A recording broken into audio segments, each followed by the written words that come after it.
Hey everybody! Hello! Hello! Shame command. Why would we want a shame command? We don't need a shame command.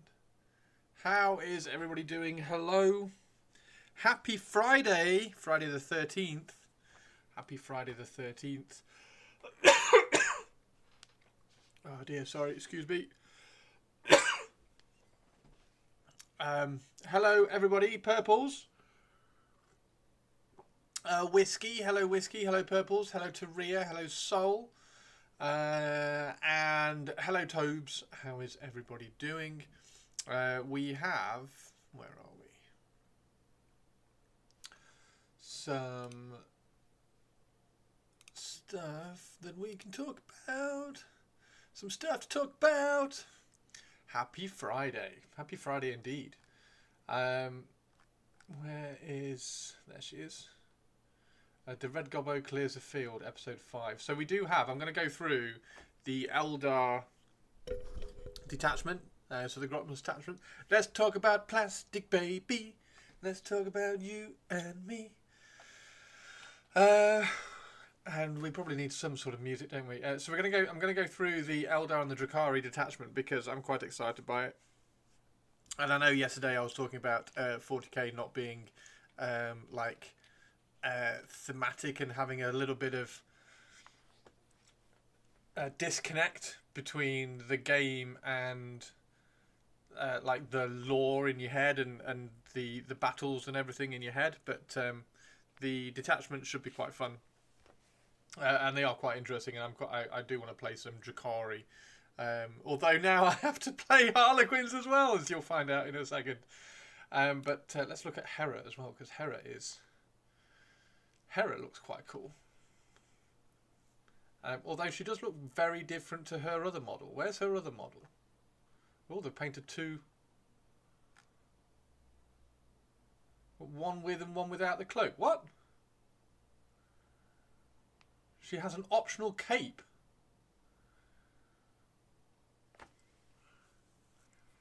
What do you reckon? With or without cape? It's with cape, isn't it? It's with cape. You do her with the cape. Why is this gone so...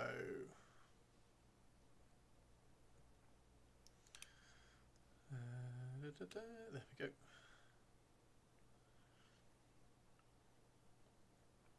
Quite know why that was so small.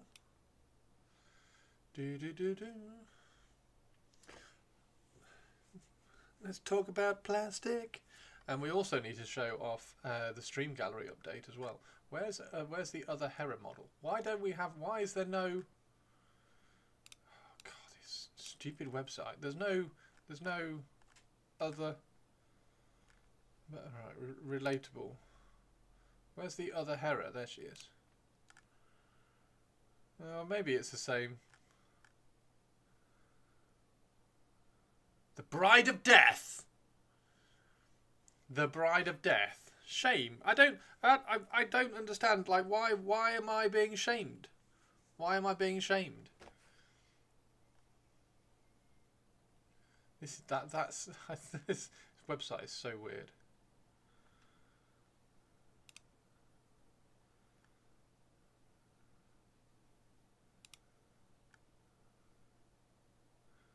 What do we think? Why is she marrying death? It's a nice sculpt. It's very serious because you were 30 seconds late and late command has lost its edge. Aubrey Plaza is hot. I'd marry Death if it was marrying Aubrey Plaza. She's awesome. Open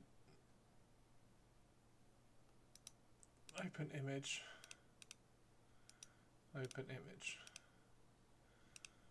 So we got her and she's boz-eyed. Oh, Paul Hera's boz-eyed. I like... It's a spotty! Alice Common 233 Scree Common 233 Scree Common 233 Scree Common 233 Scree Common 233 Scree Hi Chris Frozen. Hey, how you doing? How you doing? How you doing? Thank you very much for the resub. Thank you very much for the resub. I'm going to move. There we go. Move that down. So I'm just ahead. I just want to be ahead. Just need to be ahead. You spot a spotty dog. A spotty dog. Cannot be argued with, true. Yeah. What do we think? I kind of like both the models.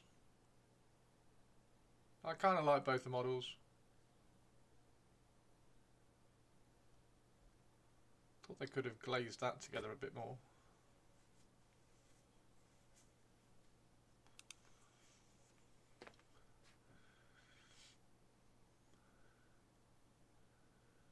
What's the... Hang on.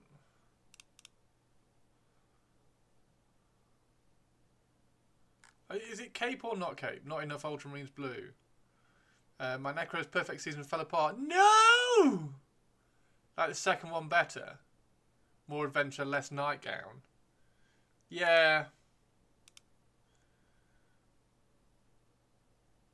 Yeah, yeah.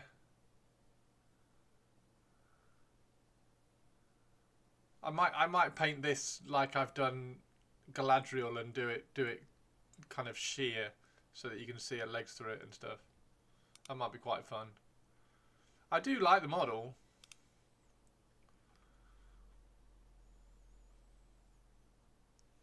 And that model's I tell you what, I quite like the I was going to say I quite like the one without the cloak that's standing. I quite like that model. But then the one on the horse sort of needs the cloak.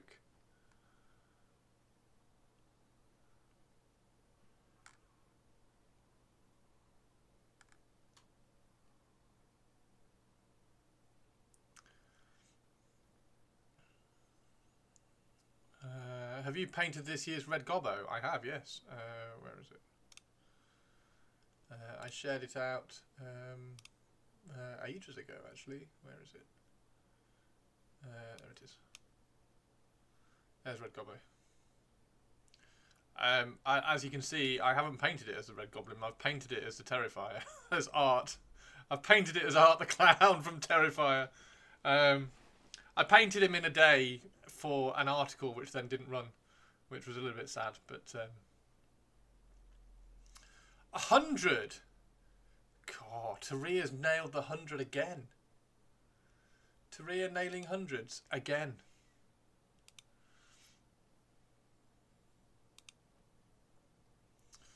Okay, so the topic of discussion. Oh yes, before we do topics of discussion. We have. Why is that now gone weird? What is happening to? Why is that so?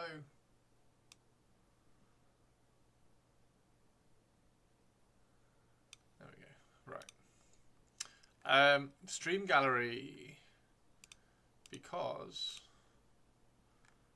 Purples has finished. Purples has finished the Cargo 8. Which is so cool! I bet you didn't paint the back of the model.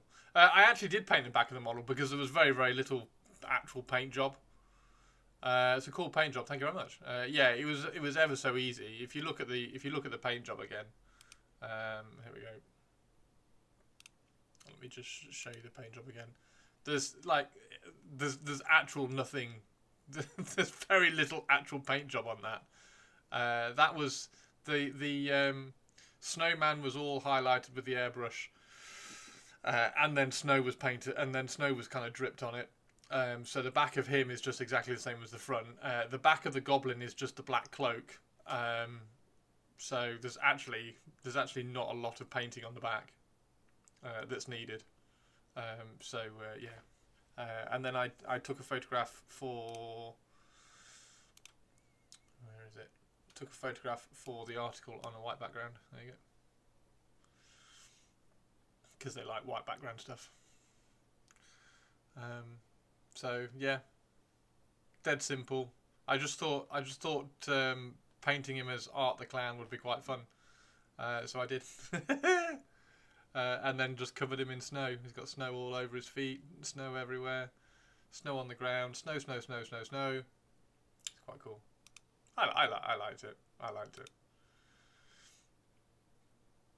Okay. That is really cool, purples. That is really cool. Stop drinking Coke, it's bad for you. Yeah. It's awesome, isn't it? Those machines are so nice. It's fab. Oh dear, really bad. Really, what's happened to the glue there? You'll have to file that down, sand that down. So these are arms which kind of swing out and then close in and lock it in, right? It's fine. I'll sand it. Yeah, definitely sand that. Wow, what a mess. And then I like this one as well. I love this. I absolutely love this one. It's fantastic. But as you can see, it's a absolute pain to build, according to Purples. I would love this model. I think it's stunning. It's like a train tank. Hey Mannerings, how you doing? Very jelly. Yeah, it's amazing, isn't it? If I were the type to not paint the back of models, I would put secret messages on them. So, yeah, the Cargo 8, yeah, they're just really cool, aren't they? They're really, really cool models. I'll have to pick this one up at some point. It's a land train in the lore. Yeah, so these are the way they've built this. We can show you on, if I go to, I want to try and get to the topic of the stream quite quickly today, but if we go to here, they do, oh god, there we go, they do like land train stuff. So you actually have them all in a massive big long land train, with the Cargo 8 at the front pulling these. And then there's a scenario as well. There's a Necromunda scenario with where you're fighting on the top of a lang train and everything. So yeah, it's fab. It's fab. There we go. There's the extra bits. There's the land train with the cargo on top, and then you just kind of link it all up. In fact, if I do Necromunda land train, probably see some pickies. There we go.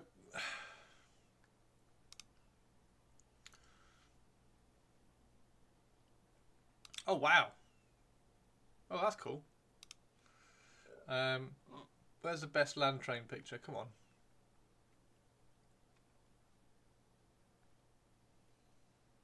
And I thought somebody would have put on, I mean that's not bad, but like I'd like to see it in a line. Oh well. Anyway, yeah, you get the point. You get the point. It looks cool. And then you can there's like I say, there's a scenario where you're fighting on the top of the land train and it moves every kind of turn. Yeah, awesome. Right, topics. Chris is a definition of Christmas. I'm excited. You've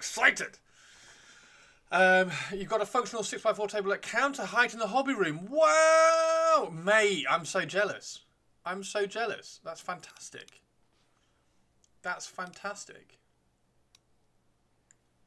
So this is the topic of conversation today. We're going to look at the Aeldari and the Drukhari detachments for the Grotmas. We're going to go read through them, and then we're going to do like a quick kind of like, oh, this would be quite cool, and like try and find some things. So like for instance, the Aeldari one is all vehicles have assault, but the cool things like Skyrunners and stuff already have assault, and they don't have vehicles anyway, so you're just kind of giving them two vehicles so they can kind of keep up with things like the Skyrunners and things. But yeah, the Drukhari one is quite interesting. So yeah, let's move this out of the way so I can see chat. There we go. But I want you guys all kind of chit-chattering away and telling me what you think. so we can do some things. Eldar, how to piss people off, alienate faction. Could you please check the general in Discord for 1 second? Oh no. Oh no, what have you done? What have you done?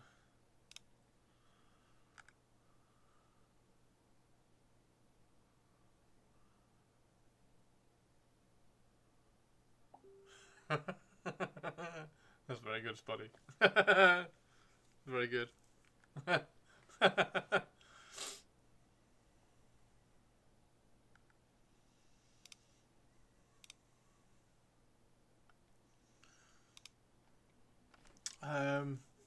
Congratulations, did you build it yourself?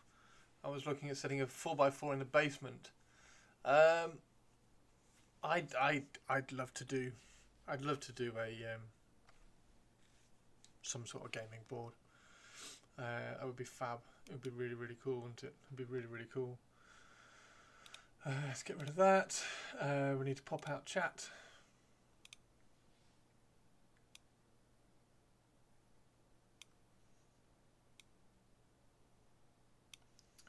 So I can see chat there.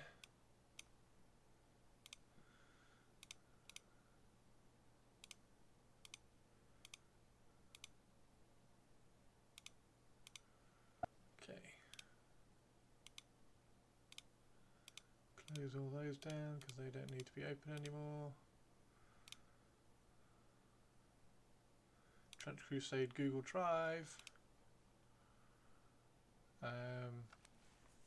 We do have one spot left, if you like, in the community Trench Crusade kind of collaboration thing. We need the Heretic Legion add-ons. So if anybody wants to pick up the Heretic Legion add-ons and add it into the pool, then I can invite you to the Trench Crusade collaborative like STL folder, if you like. So if anybody does want to add on the Heretic Legion STLs for the Kickstarter, it's up on I think we've got like 2 days, so it's up on late pledges at the moment, so go and search for that in Discord if you are interested. Just last little shout out on that. We need the Heretic Legion add-ons pack. It's the last bit that we need as like a community collaborative collection of all the STLs. Right, so let's have a look. Most of the main bit are just 2 Kallaxes 4x2 and then Cass's bought from Amazon. We found good countertops. So you got 2 Kallaxes, put them back to back, and then put the board on top. That's a really cool way of doing it. Found good countertops which are beach for cheap too and plonked on top. We'll upload pictures, definitely. Captain Mannering, stick it in stream. Stick it in the stream gallery, and we'll show it on stream after we've done all this. Right. So Armored Warhost. Detachment rule. Range weapons equipped by Aeldari vehicle models from your army have the assault ability, and you can re-roll advance rolls made for Aeldari vehicle fly units from your army. So that's not the War Walkers. It's not the War Walkers. So you can re-roll advances, and you've got assault. So that mainly, that gives you a reason to take like the Bright Lancers a little bit more often. So just quickly, let's go and have a look on like the Falcon.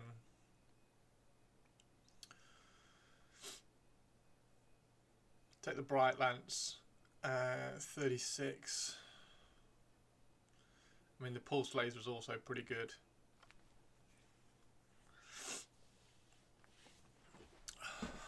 Pulse Laser. I don't think you're going to kind of take the Star Cannon and make the Star Cannon. Let's make the Star Cannon Assault. But yeah, running around with an Assault Bright Lance. Although you've only got one of them. Could be quite cool at least. And then the same with things like... I mean, that, technically that's a vehicle and has fly, but doesn't really make any difference to those. Autarch Skyrunners are just mounted; they're not vehicles. Where's Fire Prism, there we go. So the Fire Prism is now Assault. So Prism Cannon is now an assault weapon, which is nuts. And also, I mean, not that that's going to be particularly relevant.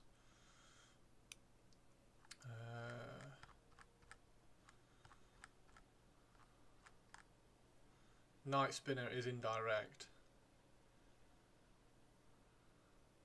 But that being able to move and advance, because you've got 14 inches plus an advance of 6, 20-inch move to go and get to go and capture objectives. So they're going to be very, very quick again. Okay.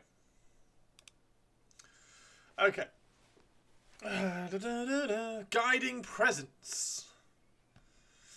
25 points. Aeldari Cycle model only. At the start of your shooting phase, select one friendly Aeldari vehicle model within 9 inches of the bearer. Until the end of the phase, each time that model makes an attack, add 1 to the hit roll. So you're picking a friendly vehicle within 9 inches till the end of the phase, add 1 to the hit. So you're hitting on 2s with an assault weapon, and that's at the start of the shooting phase as well. So you can maneuver this so that you can get within 9. So you've got a vehicle which can move 14 inches plus an advance, and then you've got this guy who can, if you stick this on a Skyrunner, a Farseer Skyrunner, then he can go 12 inches plus an advance and get within 9 inches. So you could do, if you really want to kind of get angles on shooting attacks.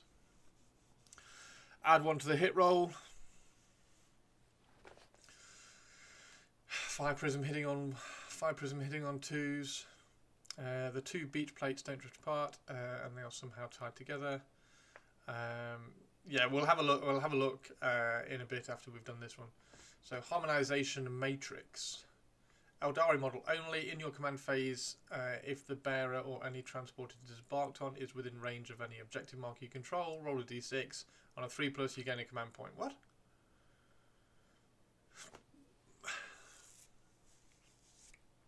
So a command point on a 3+ if you're on an objective.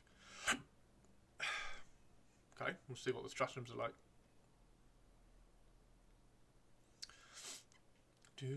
Spirit Stone of Lilith. Eldar Cycle model only. While the bearer is within 3 inches of one or more Eldar vehicle units, the bearer has lone op. In your command phase, you can select one friendly Eldari vehicle model within 3 inches of the bearer. That model regains up to D3 lost wounds. So you're healing and you've got lone op. Select one friendly Eldari vehicle. And then Guileful Strategist. That's quite interesting. I don't know what you'd put it on. I mean, if you're putting it on a Farseer, it's okay, but I don't know. That one's all right. But the casters have breaks at the moment. Hey, how you doing, Pork? Joined a painting competition. Congrats, nice one, dude. There'll be latched together latches and hardware is arriving today. Aeldari model only. If your army includes the bearer, after both players have deployed their armies, select up to 3 vehicles and redeploy them. Oh, that's cool. And they can be put into strategic. Okay, so redeploy is fab. 15-point redeploy is fantastic. Spirit Stone, it's all right. I'm not really seeing that one. It seems like a lot of points just to maybe heal a vehicle. Okay. Right, so shall we do a intro for the video? Let's do a intro for the video.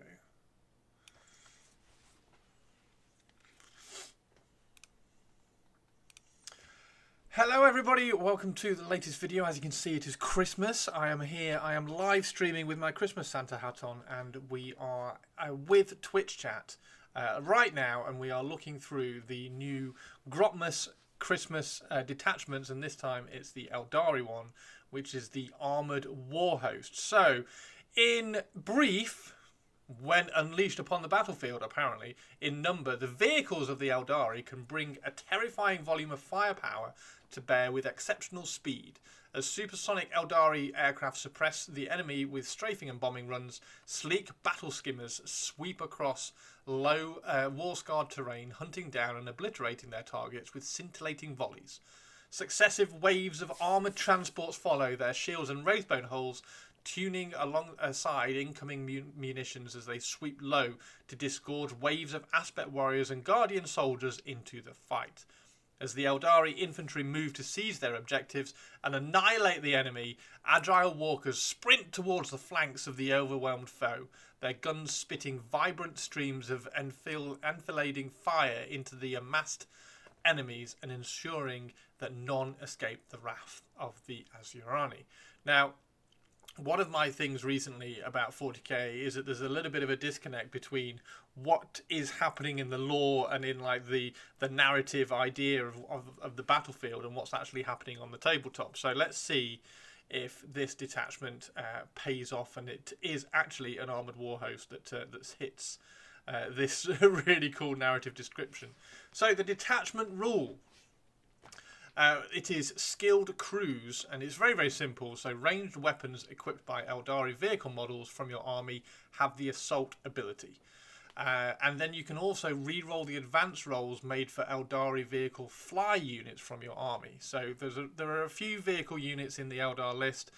The ones with fly are obviously the Falcon platforms and things like that, and they don't include, so you're not going to be able to re-roll advances for the walkers, which is fair enough, but the walkers will get the assault ability on their guns, which is really, really good.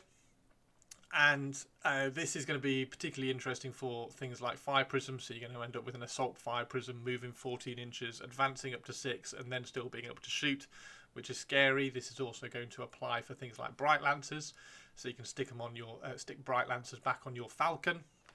It's only going to be one shot, but being able to move, find angles of fire and lanes of fire with the assault move, and then still being able to shoot is going to be really, really good. So let's have a look at some of the enhancements. There's 4 of them here. Some of them are good. One of them I would say is an auto take in this detachment, and one of them, let me know if you agree, just feels like a little bit expensive for what it's going to end up doing, really. So guiding presence is 25 points. It's an Aeldari Psyche model only, and at the start of your shooting phase, select one friendly Aeldari vehicle within 9 inches of the bearer. And until the end of the phase, each time that model makes an attack, you can add 1 to the hit roll. So it's +1 to hit within 9 inches. Now, interestingly, this is at the start of your shooting phase, so you are going to be able to move the vehicle that you want to give +1 to hit to. So remember, they're going to be moving something like 14 inches plus an advance. And if you put this one on a Farseer Skyrunner, that's going to be moving 12, 14, 16 inches plus an advance as well. So you can really kind of pincer in and particularly select exactly which Eldar vehicle you want this to be affecting. So pretty much anything on the battlefield is going to be able to be picked for this. So it's really, really good. And +1 to hit. You want to try and find something that's got lots of shots. It's going to be useful for things like a bright lance on a Falcon, because you are then going to be hitting on a 2. But if you can find something that's got a few more shots, like a scatter laser or just some of the other weapons that have got more shots, it's going to be a bit more beneficial. But yeah, 25 points is pretty good. I don't think it's the best one, but for 25 points, it's quite easy to kind of get to like 1975 and then just drop this on onto a Farseer Skyrunner. It is pretty cool. So the harmonization matrix is 30 points, a bit more expensive. And in the command phase, if the bearer or if he's in a transport is within range of an objective marker, on a 3+, you get a command point. We'll have to see what the stratagems are like before we kind of say whether this is good or not. There's this 3+ has started to be coming in a little bit more often recently, So rather than things happening on a 2+, like automatically happening, this has started to come in, particularly in Age of Sigmar. So now it's not as guaranteed a ability. So it's on a 3+. So one time out of 3, it's just not going to work, and then 2 times out of 3, you're going to get that command point. So over a game, you'll probably get 2 command points back. It's okay. 30 points is quite expensive, and it's limiting because your Aeldari model is in a command phase. You have to be on an objective marker you control. So with Eldar being fast and wanting to go out and kind of capture objective markers, and you might not be necessarily holding objective markers at the beginning of your command phase, maybe it's not going to be the one to pick. The Spirit Stone of Raelith is 20 points. It's got a similar issue for me anyway as the Harmonization Matrix, and it's that the Aeldari Psycho model only, and while it's within 3 inches of an Aeldari vehicle, you get Lone Operative, which is good. And then in your command phase, you can select one friendly Aeldari vehicle within 3 inches, and you can regain D3 lost wounds. So it's sitting there with an Eldar Psycho. It's like a Bone Singer, if you like, and you're just kind of healing your vehicles. This is because you've got to put it on a Farseer or a Spirit Seer or something. So you're adding points onto that as well. So this is like 100 points just to have your vehicles healed with D3 wounds. Really, I'm not entirely sure this is going to be worth it. It's limiting the movement of the Psycho as well, so he's not going to be able to kind of move away and kind of capture objectives or do little missions and find angles and things. He's going to be just kind of clumped into that particular vehicle. I don't think this is particularly good, but 20 points. Let me know if you think I'm wrong down in the comments. And then the final enhancement, which I think is an auto take, especially at 15 points. Aeldari model only. If your vehicle includes the bearer, after both players have deployed their armies, select 3 vehicles and redeploy them. And you can put them into strategic reserves by doing this as well. So a 3 vehicle redeploy for 15 points, I would argue, is an auto take. It's an Aeldari model only, so you can give it to pretty much any character that you might take. I think you're going to have plenty of characters in this army, so it's pretty easy just to kind of drop this onto one of those as well. So yeah, pretty cool. So that one would be my auto take.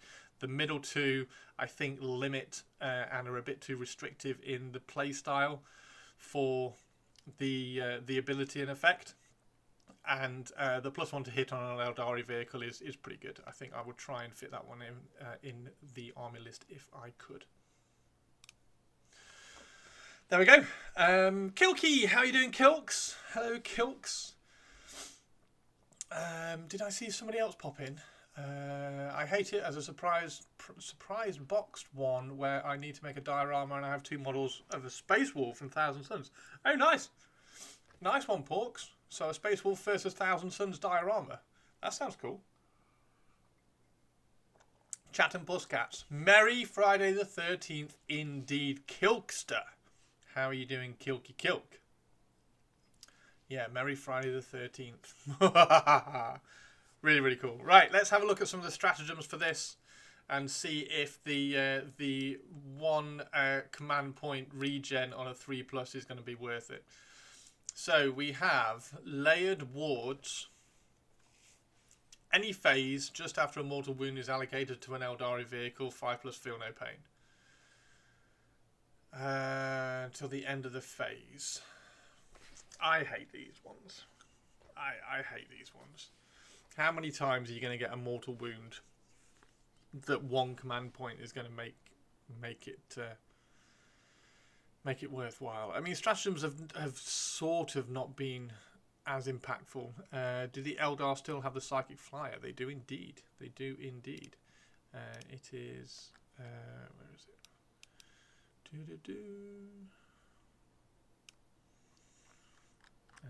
There it is. Hemlock Wraith Fighter. It is a Wraith Fighter, isn't it? Yeah, Psycho. So heavy D scythe and mine shot pod. So while the enemy unit is within 9 inches, subtract 1 from the battle shock tests you have taken. And the heavy D scythe. What was I looking at? I was on here, wasn't I? So 5+ feel no pain against mortal wounds. Meh. Swift deployment. Your movement phase. 1 Aeldari transport unit from your army. Could that take the healing stone thing? I don't know whether it's a... Let's go and have a look. I don't think it's a character. No. Nope. Not a character. Aeldari Psycho model only.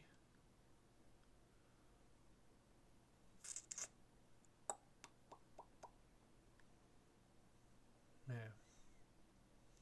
Yeah, I think you could. That's you're just going to be taking that on like farseers and things.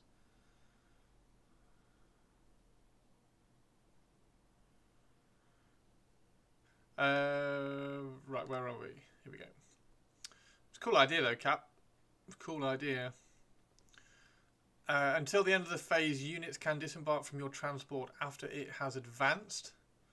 I was looking to break stuff. No, you, by all means look to break stuff. That's the first thing I do when I'm trying to do things like this. So you can get out after you advanced. Units that do so count as having made a normal move and cannot declare a charge in the same turn, but otherwise, okay. So you can move, advance, get out, and shoot. So this is for this is going to be really good for fire dragons. So you throw some fire dragons in a wave serpent, move it, advance it, disembark them 3 inches, and then they can get close and shoot because the fire dragons... Where are the fire dragons? I hate trying to find things in this. It's so dumb. Is it in alphabetical order? It is in alphabetical order.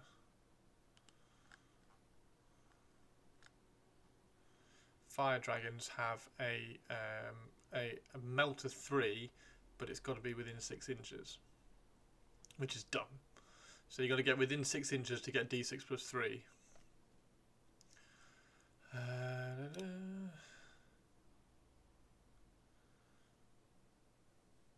Okay, so vectored engines. Your movement phase, so make sure that we've got that there so that we can flick to it and show off. Is there anything else that's going to be in there? Like you could do, I suppose you could do Dire Avengers, but Dire Avengers are just... I think that's probably, I mean, it's still going to be an expensive thing. Your movement phase just after an Aeldari vehicle from your unit that can fly, that can fly, falls back. It can shoot, so fall back and shoot. Fall back and shoot on a vehicle from 1 command point. That's pretty cool. Cloud Strike, 1 Aeldari vehicle is in strategic reserve. So this is because of this. So you can redeploy and put something into strategic reserves, and then you can Cloud Strike on turn 1 until the end of your phase. Your unit has a Deep Strike ability when your unit is set up. It can be set up anywhere 6 inches horizontally. In addition, if your unit is a transport, each unit that disembarks... Okay, so it can't charge either. For the YouTube algorithm! Thank you, Mannerings. Okay. And then Soul Sight, your shooting phase, 1 Aeldari vehicle from your army that has not been selected to shoot until the end of the phase. Each time your unit is selected to shoot, you can reroll 1 hit roll, 1 wound roll, and 1 damage roll for a model in your unit. Well, that is just going to be how big a unit can you make War Walkers now? Because that's just a War Walker strat. That is just a War Walker strat.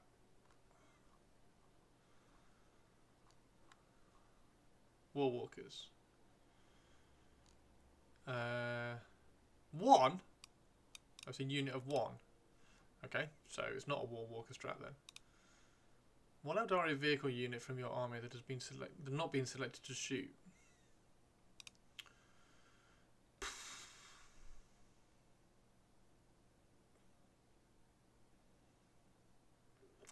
So it's something with the Bright Lance that you've just given +1 to hit to, isn't it? So it's when you need to absolutely do some damage. So you can hitting on 2s, re-rolling 1s, wounding on 2s, re-rolling 1s, and then re-rolling the damage to try and get 8 damage through.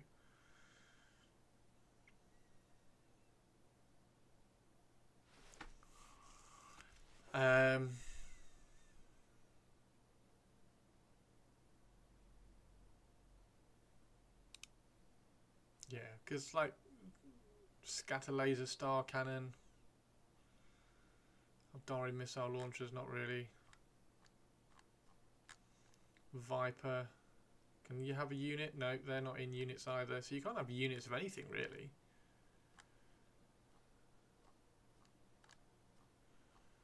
You could use...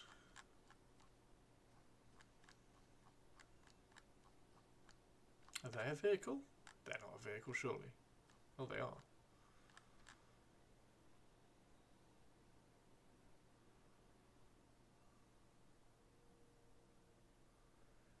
D3 shots.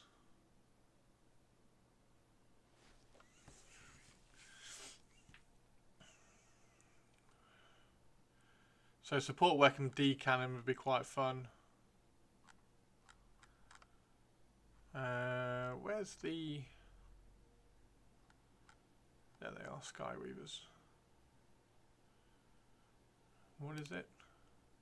One Aeldari vehicle. They're not vehicles, they're mounted, so it doesn't apply to them. Yeah. Okay. So not really for that one. So it's a D cannon, fire prism, 2 shots. 2d6 on it. Yeah, so it's basically the fire prism or something that you really want to hit through. Or maybe the D cannon on the weapons platform. Okay. And then the final one is anti-grav repulsion. 1 Aeldari vehicle. At the end of the phrase, subtract 2 from the charge rolls. That's quite cool. Okay. Right. Let's do the strats. Let's do the strats. On to the stratagems, and there are 6 of them, as you would expect. And the first one is really, really straightforward. It's very, very situational, very, very niche. It appears a lot in 40k. It's not one of my favourite strats, but on the occasional situation where you do need it, it is really, really useful. So any phase just after a mortal wound is allocated to an Aeldari vehicle, you can spend 1 command point and you can have Feel No Pain 5+ against mortal wounds for the rest of the phase. So if you do think one of your vehicles is being picked on with mortal wounds, like some Grey Knights or something are coming in and like throwing some mortal wounds at it, you can just flick this, get some Feel No Pain 5+ against all the mortal wounds which are coming in. A lot of the time what you'll find is that as soon as you click this, then your opponent will change targets and pick on something else with the rest of the mortal wounds to get them through. So yeah, it's situational, but it's useful. Swift deployment, however, is really, really good. So this is in your movement phase. It's a strategic ploy stratagem, and it's 1 command point, and you are picking 1 Aeldari transport unit from your army. Until the end of the phase, units that disembark from it can disembark after the transport has advanced. If you do so, the units count as having made a normal move, cannot declare a charge, but can otherwise act normally. So this one, there's an obvious or an easy unit that you can use for this one as an example. So you're going to have a falcon with some fire dragons in it. Fire dragons have got the amazing fusion gun, so it's the assault melter 3 fusion gun that's strength 9 and d6 damage, and then the fire pike as well, which is also melter 3, but to get the d6 plus 3 damage you've got to be within 6 inches. So being able to move, advance a falcon, get out 3 inches, and then you can kind of surgically deploy your fire dragons and try and get that melter 3 within range. So that's probably going to be a nice kind of like a surgical strike option that you could use. Other things you could use for this, you could throw Dire Avengers into a transport, drop out, and just kind of shuriken death things if you need to kind of block off a lane. Or block off a movement lane and then pick out something as well. That would be quite cool. So vectored engines is also one command point. Luckily, yeah, all of these are one command point actually, which is good. So vectored engines, it's in your movement phase, and just after an Aeldari vehicle has fallen back, you can spend this one command point and it can then shoot as well. So again, any vehicle really which is going to be locked in combat and you can be able to fall back and shoot is really, really good. So I would imagine this is going to be used quite a lot, particularly if you're trying to be aggressive with your vehicles and pushing forward and trying to take mid-board objectives. It's going to be quite good if you do get charged and survive, which Eldar vehicles tend to be quite good at. You can then fall back and shoot as well. This could be quite cool to. This could be quite good to. This could be quite good to combine with the +1 to hit from the Guiding Presence as well. So this is right as you're about to lose the vehicle, it's falling back, it's probably not got many wounds left. Give it +1 to hit as well, fall back and shoot, and try and get like the last little bit of efficiency out of that vehicle. It's quite good. So Cloud Strike, this is going to be a perfect one as well to combine with the Guileful Strategist, of being able to put vehicles into strategic reserve. So Cloud Strike is at the start of your reinforcement step, one Aeldari vehicle unit from your army that can fly and is in strategic reserves can come in using Deep Strike ability, and it can come in as close as 6 inches away from all enemy units. And if it's a transport, each unit that disembarks also has to stay 6 inches away. So you're going to be able to drop in, so you can strategic reserve, throw something into strategic reserve that's being deployed, and then you can bring them in turn 1 and put them somewhere 6 inches away. Bring out some. Again, you could bring out some fire dragons, but again, 6 inches you're not going to be close enough to get that melter. So this is going to be something like the Dire Avengers again, wanting to block off some movement avenues. Maybe you could use some Wraith Blades for that as well, some Wraith Guard. That would be quite cool and quite fun to use into this one. And then Soul Sight, so this is in your shooting phase. Again, it's one command point. You can pick one Aeldari vehicle from your army that has not been selected to shoot, and each time you do shoot, you can re-roll 1 hit, 1 wound, and 1 damage roll for the model in your unit. So this is, again, you're going to be wanting to look at something that's going to be either high damage, that you really want to get that damage through and kind of finishing off, or surgically picking off a particular enemy unit. So you could use this on a fire prism. You get 2 shots with a fire prism at strength 14. Again, if you give it +1 to hit from the Guiding Presence, you'll be hitting on 2s, re-rolling 1 of those misses. If you do roll double 1s, you're unlikely to. And then you could re-roll the wound roll as well to make sure that damage goes through, and then once you have got the damage through, you can re-roll the damage as well to try and get that maximum damage. Or you could use it on something like a D cannon, the support weapon D cannon. That's got quite a lot of shots, so you can get lots of efficiency out of re-rolling for something like that. Or ultimately, you could just use it on a Falcon with a Bright Lance if you just need to get that damage through. Hitting on 2s, re-rolling 1s, re-rolling 1s on the damage, re-rolling 1s on the wound because it's high strength with the Bright Lance, and then you're re-rolling the damage to try and get that 8 damage through. So very, very cool.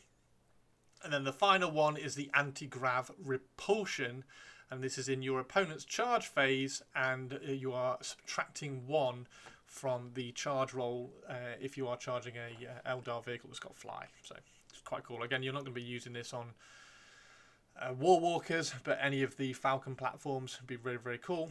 It just kind of prevents those charges coming in a little bit, and then of course if you do get the charge coming in, then you can fall back in your next turn if you need to.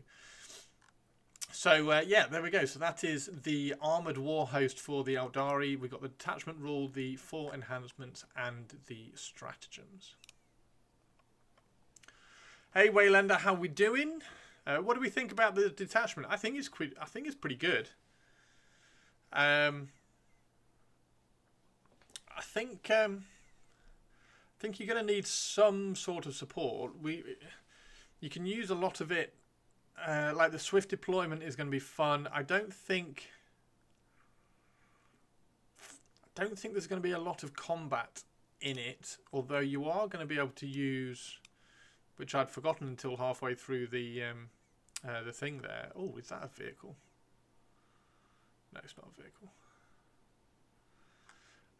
You are going to be able to use the Wraith Guard, which will be quite good. So you could drop the Wraith Guard in, D6 shots with the D scythe, the Wraith Cannon with Dev Wounds, Strength 14. You can drop these in quite close, and you can also do the Wraith Blades as well. So drop the Wraith Blades in and try and block off some areas of the battlefield. It would be quite good. I know you like 40k and Blood Bowl. If you like fantasy battle, check out a free game on Steam called Sovel. Nice one, Waylander. Yeah, if anybody wants to check out the free game on Steam, it's called Sovel, tabletop battle game based on Warhammer. Then go do that. I think it would be really nice to do a. Trying to think of a really cool narrative one. I mean, the Scyham is obvious with like the Wind Riders backing up lots of Falcons, Grav tanks, and Vipers and things, but pushing it further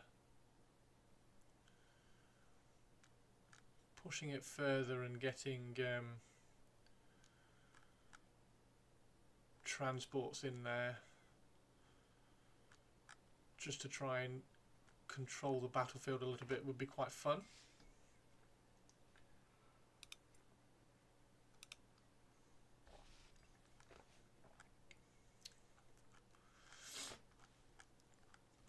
I'm annoyed that you can't have Vipers in squadrons anymore, so you can only have 3 Vipers. It's just, you want loads of Vipers.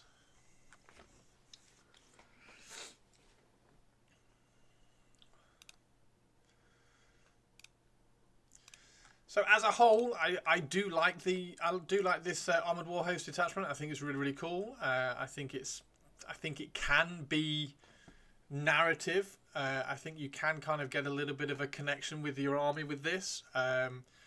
There is the potential to run.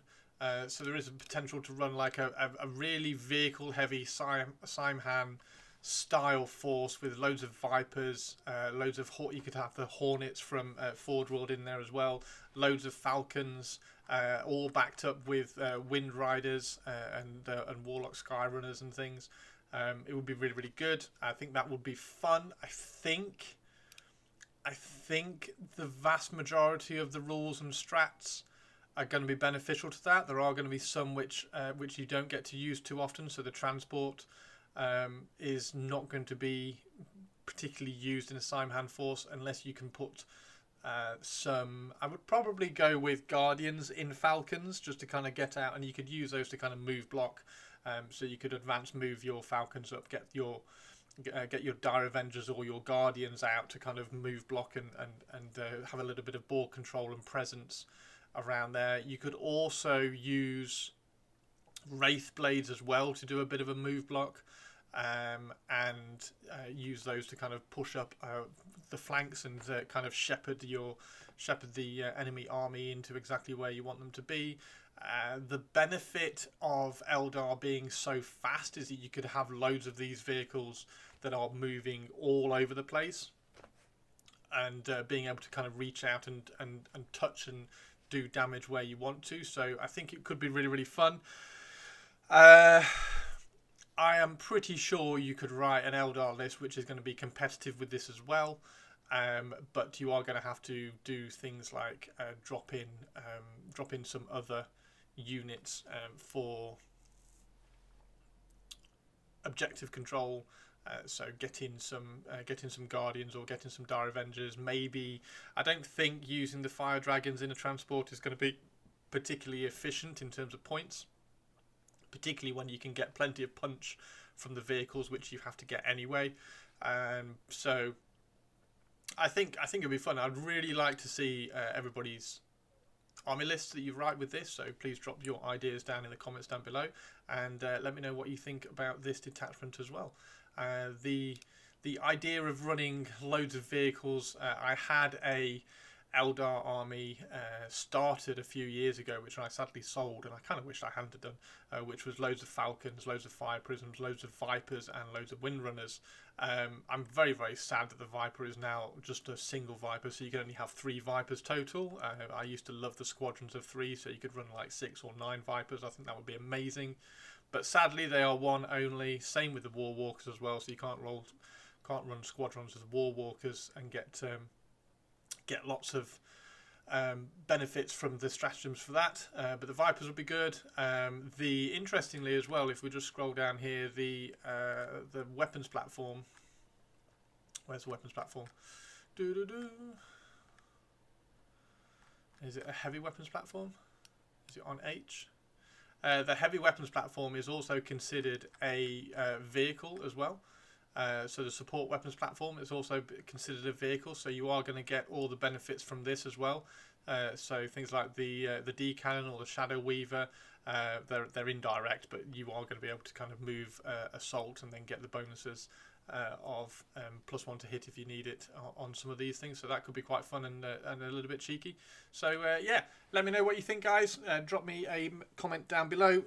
Like and a subscribe would be also very, very appreciated, and I will see you in the next video. Thanks very much. Take care. Bye bye. My army list is 3 Mind-Stealing Phalanxes. You need 3 Mind-Stealing Phalanxes and then 1 Mind-Stealing Phalanx with wings. So that's your army list. You need 4 of them. 1 of them with wings. That's what you need to do. Okay, so the other one is the Drukhari one.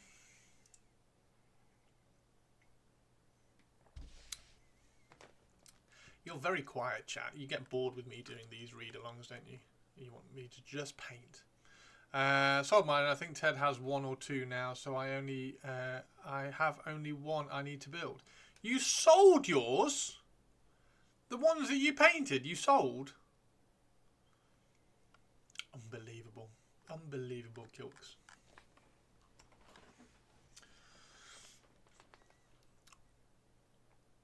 Okay, Reaper's Wager. Now, this is quite interesting. I do kind of like this one. It's like Ted made you sell them. Unbelievable. Thank you, Mannerings. This is like, if you watch Lord of the Rings, this is like Gimli and Legolas having their little wager. So, so you have Drukhari and Harlequins within your army. And depending upon who has got the most kills, then the other faction has reroll hit rolls of 1 and reroll wound rolls of 1. So if the Harlequins are killing more, then the Drukhari get a bonus, and if the Drukhari are killing more, then the Harlequins are going to get a bonus. So it's quite fun. If I think it is very, very easy to manipulate. Very easy to manipulate. So you need to start off, in my opinion, you need to start off with the Harlequins. Turn 1, reach out with the Harlequins, kill something so that the Drukhari are behind. Second turn, you go in with the Drukhari and use your pain tokens to kill some stuff. Get the Drukhari ahead and then go back in with the Harlequins turn 3. And then, in theory, everything should be dead. But yeah, it's an interesting one.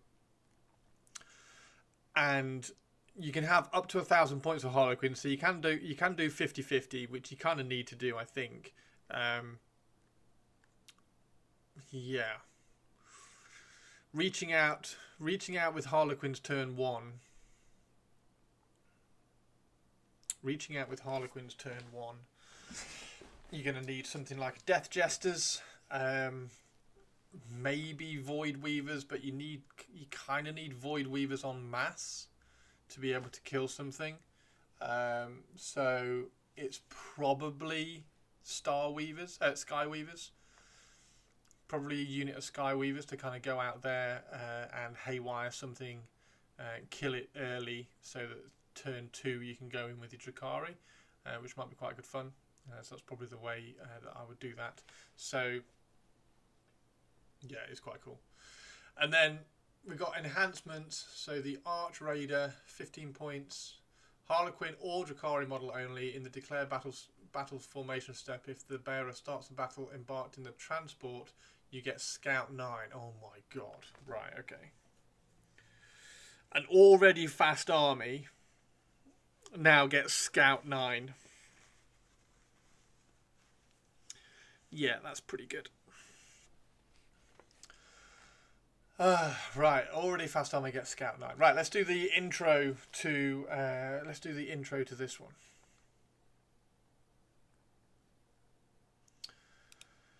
Hello everybody, welcome to the latest video. As you can see, my name is Chris and it is Christmas because I have my Santa hat on, so it's clearly Christmas. I'm here live on Twitch and YouTube with my Twitch chat and my YouTube chat technically as well, and we are reading through and looking through all the new Eldar detachments for the Grotmas Christmas detachments releases, and this is the Drukhari one, which is I'm really excited by. Twitch chat has just said it's Fromus. Yes, it is not Christmas, it is now Fromus. So this is the Drukhari one. I'm really excited about the Drukhari one. I've got an absolutely massive Drukhari army. I've got lots of Eldar as well, but the Eldar are kind of converted so that they look like kind of Dark Eldar, or Dark Eldari if you like. WTF, I didn't realize I wasn't still subbed and was like, why ads though? Thank you very much. Cheers for the resubscribe. So the Reaper's Wages is amongst the most macabre sadists, depicting a gruesome tale of murderous bets between merciless killers and mythic executioners. It is a well-known tale that is greatly enjoyed in the depths of the Dark City. When Harlequin and Drukhari go to war as one, Khmorite warriors often perform an accompanying role in its retelling.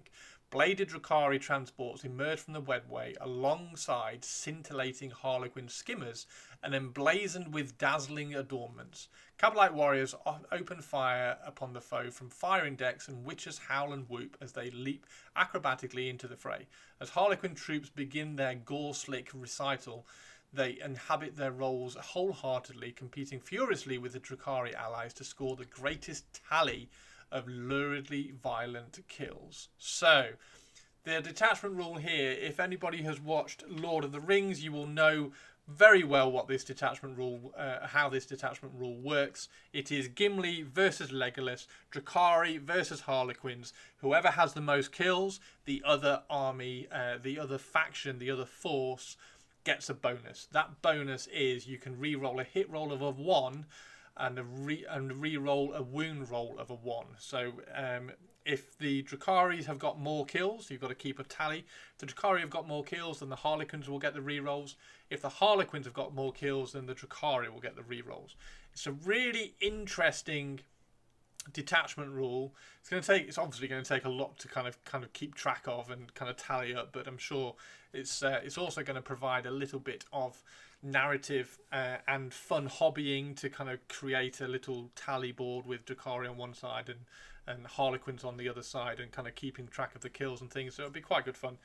And interestingly as well, they have upped the number of points, which is necessary as well.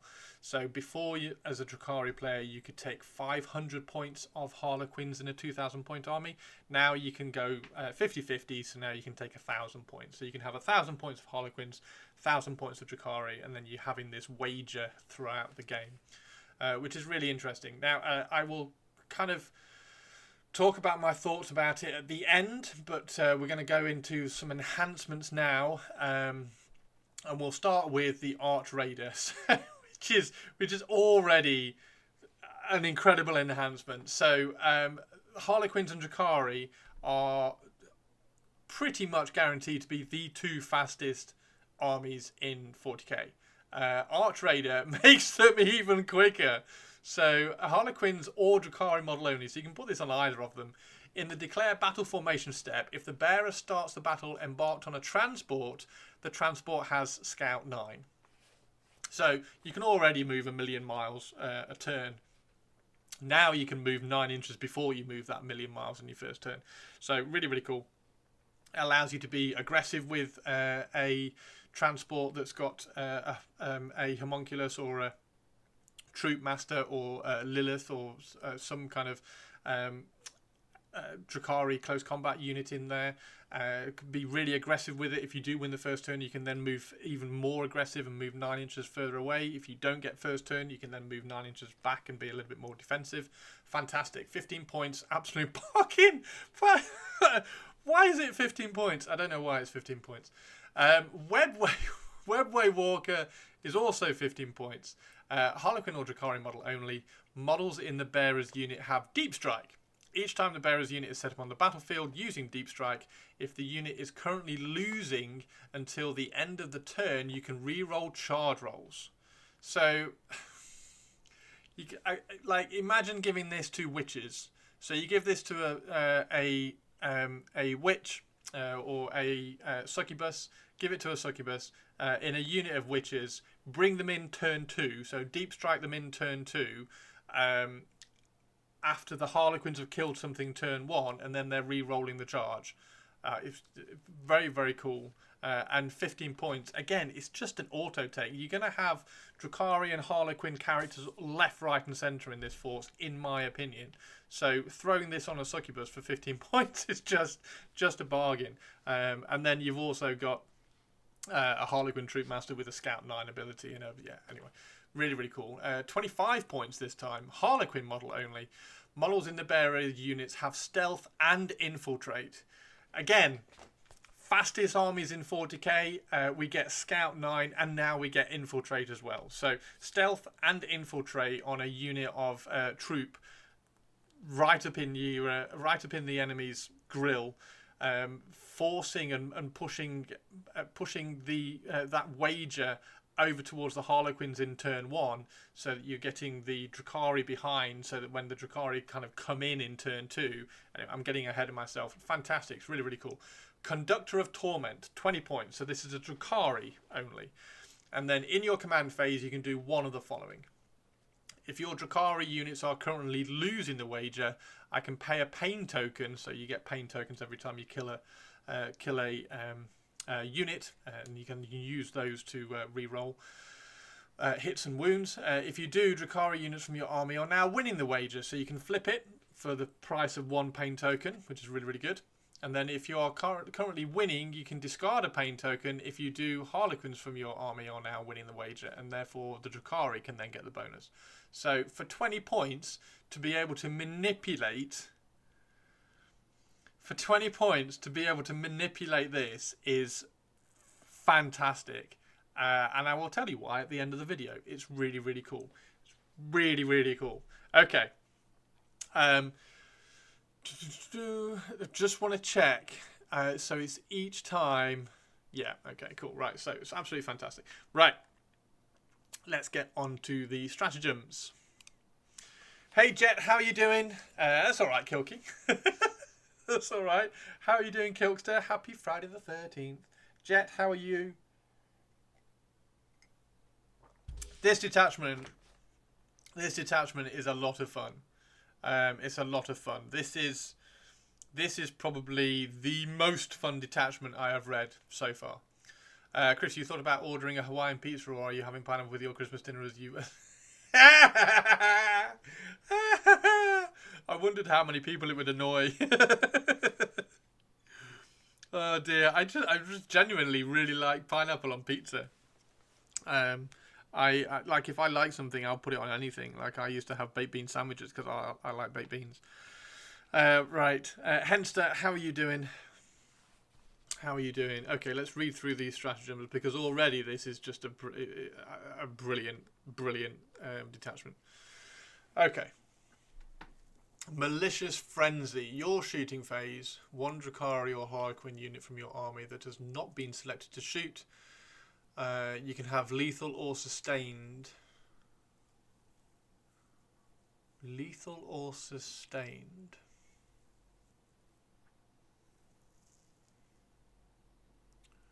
So you can have sustained hits. Hang on. I like beans, but not that much.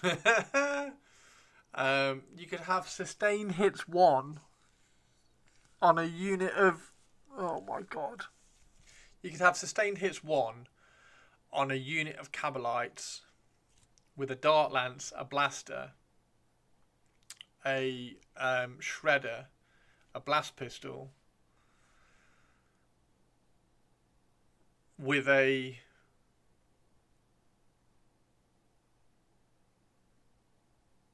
Archon in there with another blast pistol, re-rolling ones. Just printed a gorgeous sculpture and started print a 4th bust. Nice! Everybody's printing 1/4 stuff at the moment. No dwelling for me required on that one. I've had time to dwell on it and I agree he is a weirdo.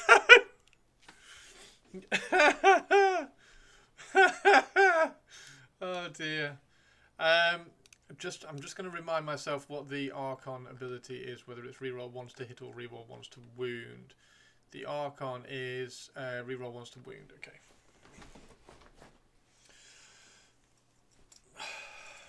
That's a bit good.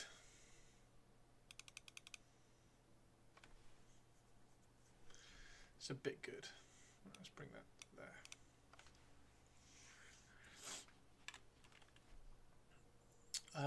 Yeah, that seems Harlequins. I don't think you'd give this to Harlequins. Oh, I suppose you might. No, you wouldn't. No, it's just Drukhari. You just give that to Drukhari. And it's any unit. Oh, hang on. It's any unit. So you could have sustained. Oh, shit. Hang on. Where are the Skyweavers?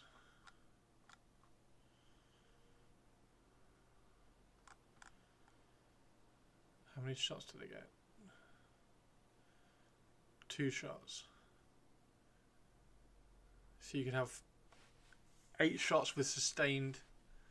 You can have 8 shots with sustained hits, anti-vehicle dev wounds damage 3. That's a bit silly. That's a bit silly.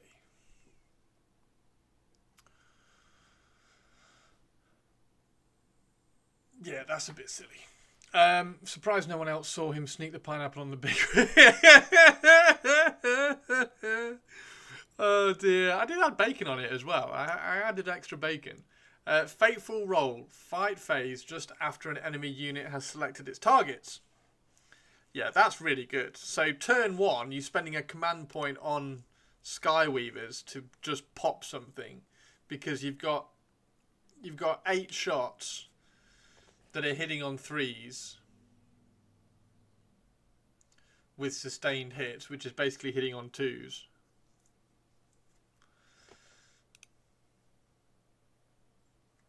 That doesn't make it better. Fight phase. So 1 command point, fight phase. 1 Drukhari or Harlequin unit from your army that was selected as the target of 1 or more of the attack.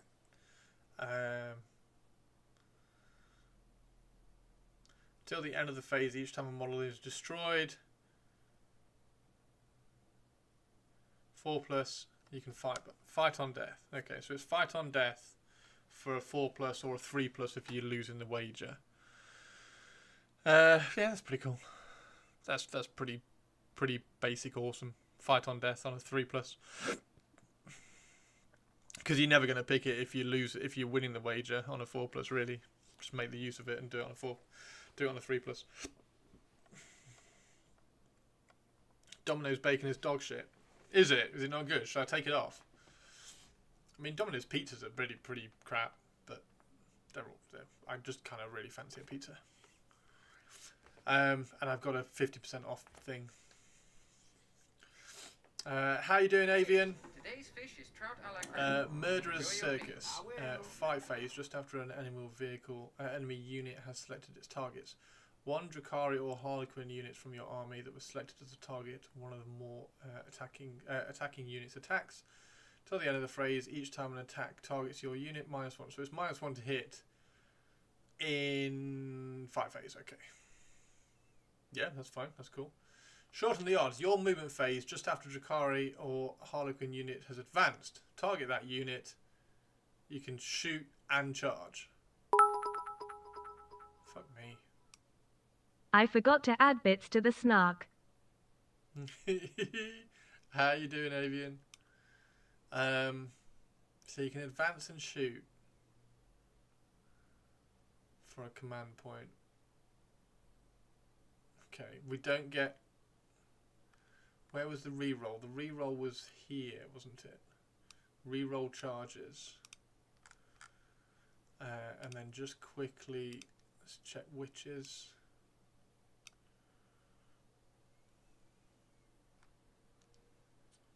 Witches are after Axe. It's the 4 back, isn't it? Yeah. And then the succubus.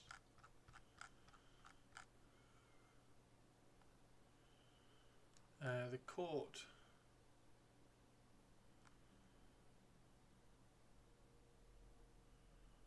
Fight first on the court. Trazar. Grotesques. Homunculus. Where's the succubus? Where's the succubus? Archon, Beastmaster. Archon, Beastmaster. Fucking hate these indexes, they're so shit. There's Lilith. Not the mandrakes. Where the hell is the succubus?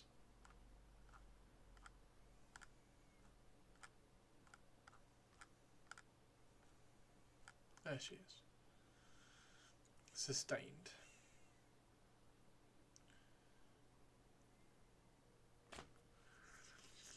Apply new resin mentor legion pads. Also watched all of secret level, time well spent during the cold day. Nice. Oh, I forgot to watch secret level last night.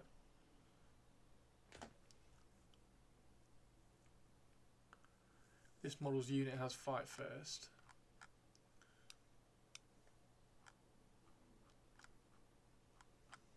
Whereas Lilith,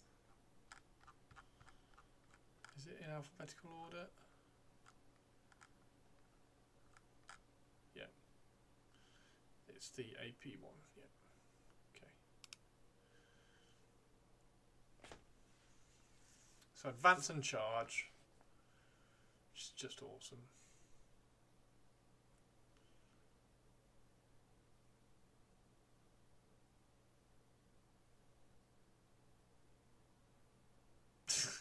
That's just ridiculous. Yeah, okay. So you can move, get out of a transport, advance, charge, or advance, shoot, and charge. Dance Macabre. Your opponent's movement phase just after an enemy ends its normal advance or fallback move. And shaking his head. It's really good. This is really cool target. We've just finished the Eldar one. We're on the Drukhari one now. Drukhari one's really fun. One Drukhari infantry or Harlequin's infantry unit that is within 9 inches of an end of. Hang on. Your enemy's opponent's movement phase. Oh, do we get to move? Yeah. Okay. Okay. Well, it's 2 command points, rightly so. So if you finish within 9 inches of yeah. So if you finish within 9 inches of an enemy's unit when they move, you can fall back. You can move D6 inches. If you're losing the wager, you can move 6 inches. You like all the Eldar rules?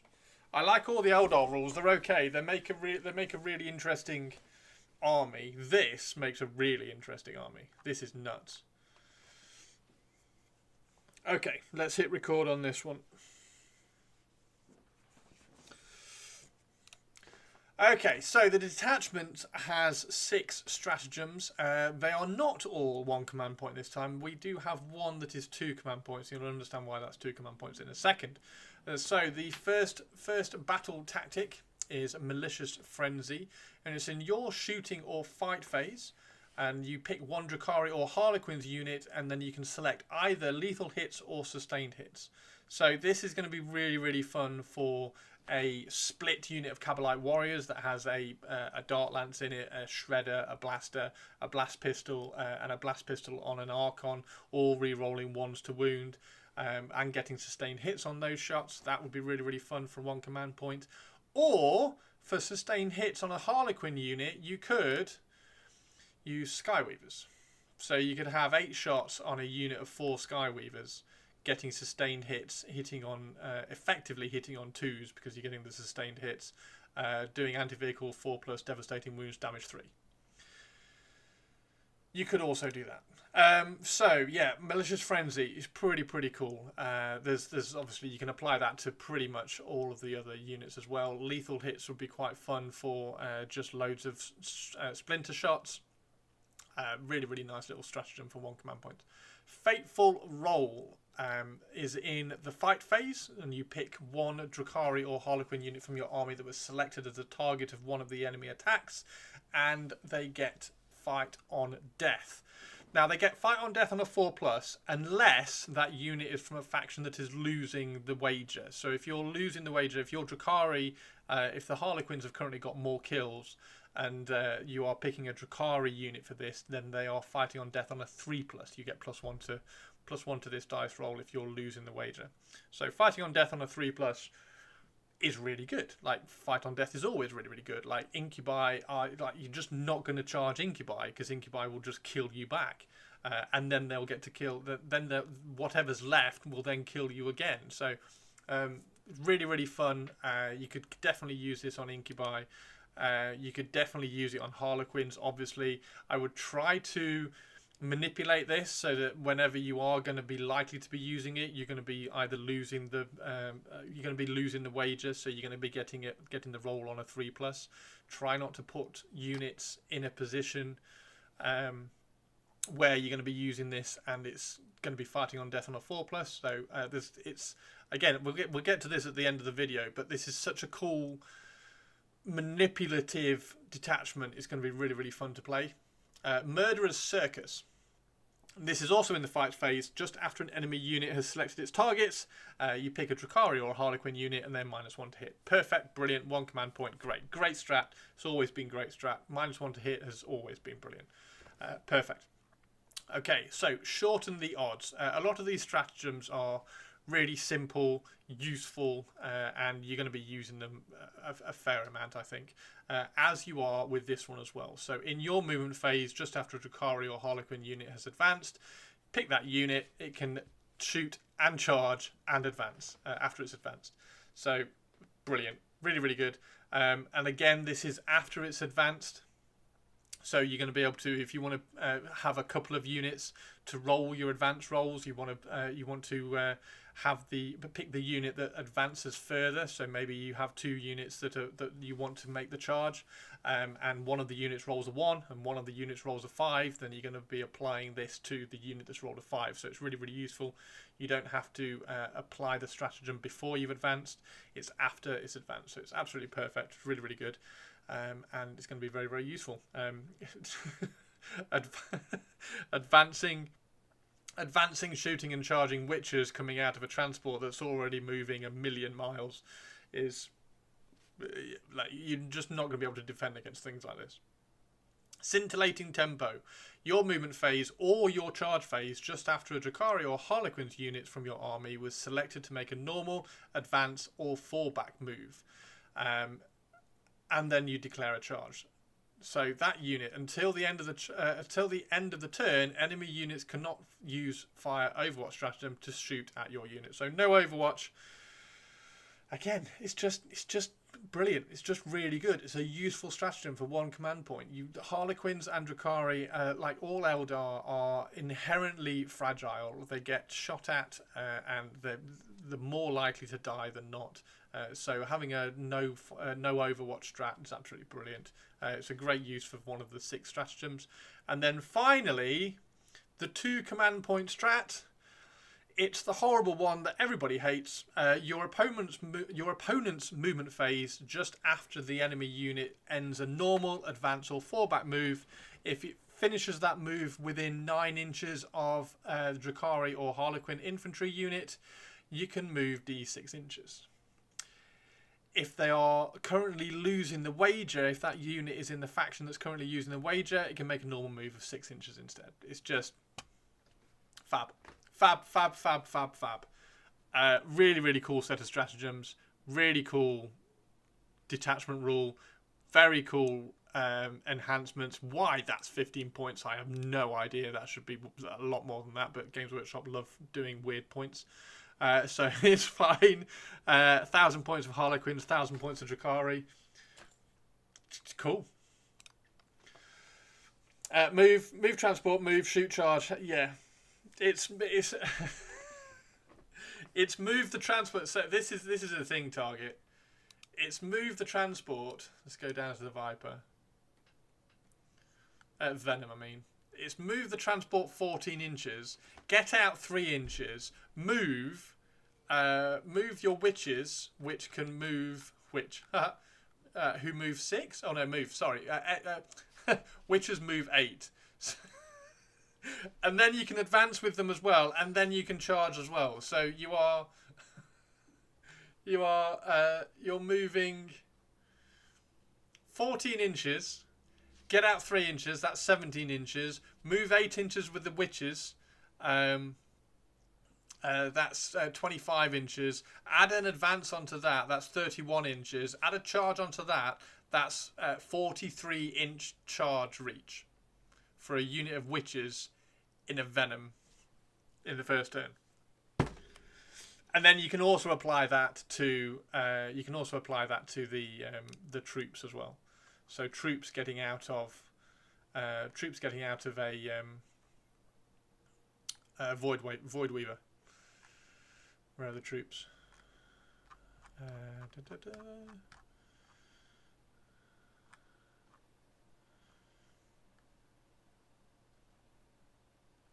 So Star Weaver moves 14 inches, get out 3 inches. The troops then move. Where are the troops? Troops then also move 8 inches and advance, and then charge. So exactly the same. So you can either have a unit of troop charge 43 inches or a unit of witches charge 43 inches. It's just ridiculous. Is there modifiers to being shot at long range? No, there's no long range. There's no long range in 40k, unless you're talking about melter. There's a melter rule in here that applies a short and a long range, but that's it. That's great. They can move all the way. Off the battlefield. Right. We need to do the outro to this. I love this. Okay. I love this. I love this attachment. It's really, really cool. So I said in the intro, at least I think I said in the intro, that I'm kind of falling out. Well, not really falling out, but just getting a little bit kind of like sad and bummed about 40k at the moment, because on the battlefield there's like a disconnect between what's happening on the battlefield, what's happening in the game, and what's kind of happening in your head. Like what narrative you're trying to play out on the tabletop, and there's a massive disconnect at the moment. It feels a little bit anemic. 40k does in terms of storytelling on a tabletop. Detachments like this, I think, go a long way to improving that, and the keeping track of Drukhari and Harlequins and like the push and pull of trying to win and not lose this wager, and the enhancements that you can get to it, and then like the really, really nice, simple, useful stratagems which are in here are really good, which then encourage you to make very, very different army lists, I think. So for instance, with this one, you've got so many different ways you can go with this. You're obviously going to need a reasonable amount of Harlequins. So you're going to have some troops, you're going to have some Skyweavers, you're going to have some Star Weavers with the troops in. I'm not sure you're particularly going to have any Void Weavers, because I think that's a little bit of a waste of points, because they're not going to be doing they're not going to be able to do the damage which is going to top up the wagers. So you're going to be needing units which are able to make a kill. I don't think Void Weavers in of themselves are going to be able to make that kill very often. So it's going to be Sky Weavers, Star Weavers, troops. Death Jesters are going to be brilliant, I think, picking out characters and things like that. Nice, easy, cheap kill to top up the wagers and things. But then on the Drukhari side, you could either go Coven. You could go Coven units to kind of just sit there on objectives, hold objectives, push grotesques, and Talos and things forward to try and take advantage of the wager that the Harlequins are going first. I would probably say that the Harlequins want to try and get the first kill in the first turn, and then the Drukhari take advantage of that in the second turn and make use of the reroll ones to hit and reroll ones to wound. You're going to make use of that on some of the Drukhari units anyway. The ones with Archons already get the reroll ones to wound. And then in the third turn, the Harlequins are going to come back and kind of just tidy up a little bit of what's left that the Drukhari didn't kill in the second turn with all of this advancement. Or you could go like a mixed force. You could go very vehicle heavy with lots of dart lancers everywhere, backed up by Kabbalite warriors, splitting the Kabbalite warriors off into venom, so you can have like splinter cannons and dart lancers and blasters all in a venom, kind of pushing out in the first turn, and then the Harlequins are going to come in the second turn with all the troops. There's just so much variety and directions which you can take this particular detachment. I don't think this is, when you talk about Warhammer 40,000 being like fixed and worked out and people know what the meta is, and like if you're going to run a Space Marine army, then this is the army list that you pick. This has created so many kind of different layers. Do you push with the Harlequins first? Do you push with the Drukhari first? That's the first thing that you answer. And then if you are going to push with the Harlequins first, what do you push with? Like arguably it's going to be the Skyweavers. So you're going to be like flying in with the Skyweavers to try and pop a vehicle in the first turn to then give your Drukhari the wager in the second turn. If you do want to kind of push in with the Drukhari first, what are you going to push in with the Drukhari? You can have some Reapers at the background to kind of pick out and target some enemy tanks or some vehicles. You can have some Scourge coming in. It's fantastic. I love the idea of this. It's a really, really interesting, fun detachment that applies a little bit of narrative storytelling in your head as you're playing the game. And I like that link, that connection between the game, your army, and what's happening in your head in the narrative idea of things. So I like this. I like this a lot. I think I prefer I like and I rate the Reaper's Wager more than I do the Armoured Warhost. The Armoured Warhost is really, really good. It's really, really fun idea of doing like an entire same hand Eldar force, but the Reaper's Wager is just so fun, and I am very excited. Please drop your army list ideas down in the comments down below. I want to see what army list you're all going to come up with for this, because it's really fun.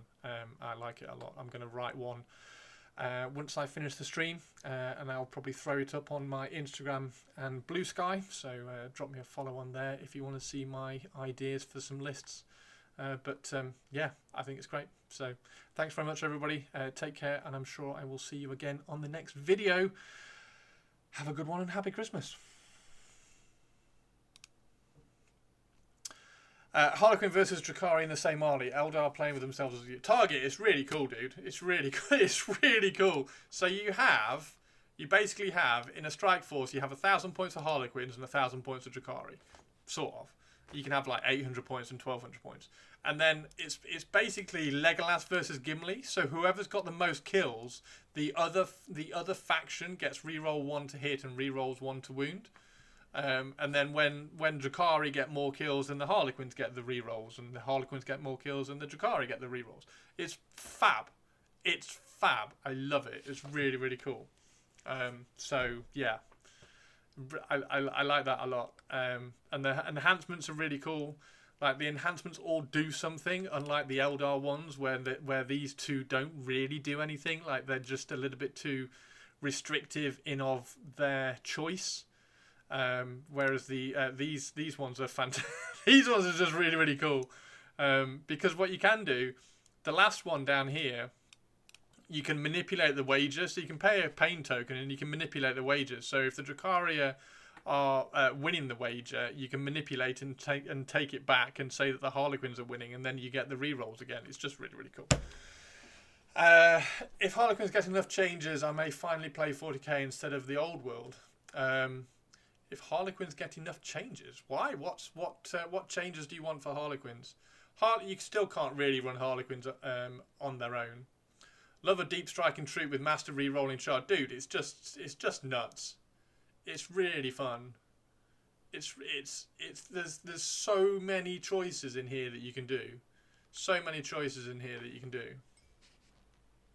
Deep striking troops. Why not where are we? Why not infiltrating troops? Why not infiltrating troops? Why not Scout 9 troops? Or why not Scout 9 troops and then infiltrate... Sorry, why not infiltrating troops and then Scout 9 witches? It's really cool, Stu. It's really cool. And then go to the Skyweavers. And then you have these guys go in first turn. These guys go in first turn with sustained hits 1. So you're getting 8 shots at sustained hits. 8 shots at sustained hits 1 that all have anti-vehicle dev wounds damage 3 for the first kill, to then make the Drukhari lose in the wager to get all the re-rolls and the wound walls for the witches which go in turn 2. It's just nuts. It's really fun. It's really fun, and I've just raved about that detachment for probably far too long on YouTube. This one's good as well. I like this one. I like this one as well. But this one is just, it's a little bit restrictive on the choices. Like that one's a restriction. That one's a restriction. That one's phenomenal. That one's fantastic for 15 points. I don't know. I honestly don't get Games Workshop's point systems. To redeploy 3 Eldar vehicles for 15 points is just dumb. Guiding Presence is really good. So yeah. No Overwatch strat is great. No Overwatch strat is brilliant. Yeah, it's great. It's really really cool, mate. I'm gonna. I've just finished recording videos for both of them. Just finished them on stream, so I will edit those together and pop them up on YouTube. It's too good. It's too good. Right, should I edit them now and put them up on YouTube now? That's the question. Redeploy is done before first turn roll, so not as good as it was. Yes, and then things like the advance. That is your movement phase just after Drukhari has advanced, so you can advance 2 units to see which one's going to advance further, and then apply this one to that unit, which is great.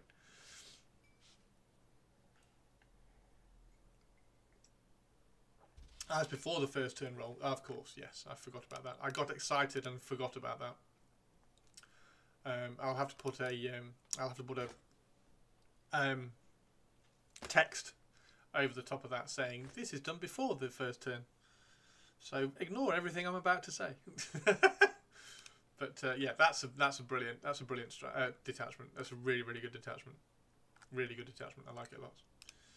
Right. I'm going to take a very, very quick break.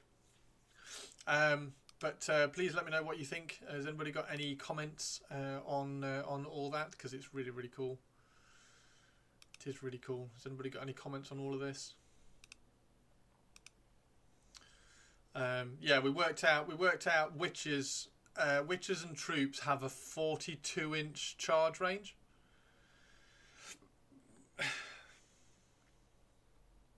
Oh, baby. Yeah, it's very, very cool. Yeah, 42. Eldar Walker spam could be fun. Eldar Walker spam is not fun because you can have 3 walkers. That's it.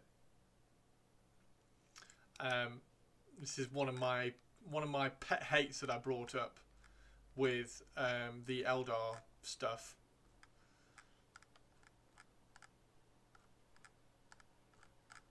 Where are they? War Walkers. Unit composition 1. It's the same with Venoms. Same with Vipers. Vipers are exactly the same. It annoys the shit out of me. Where are Vipers? Wraith Lord's only 1 as well. For fuck's sake, what? This is like sometimes it's in alphabetical order, sometimes it's not. Vipers unit composition 1. Yeah, no, it used to be 3. Vipers should be 3. Because that's the whole point of the Viper.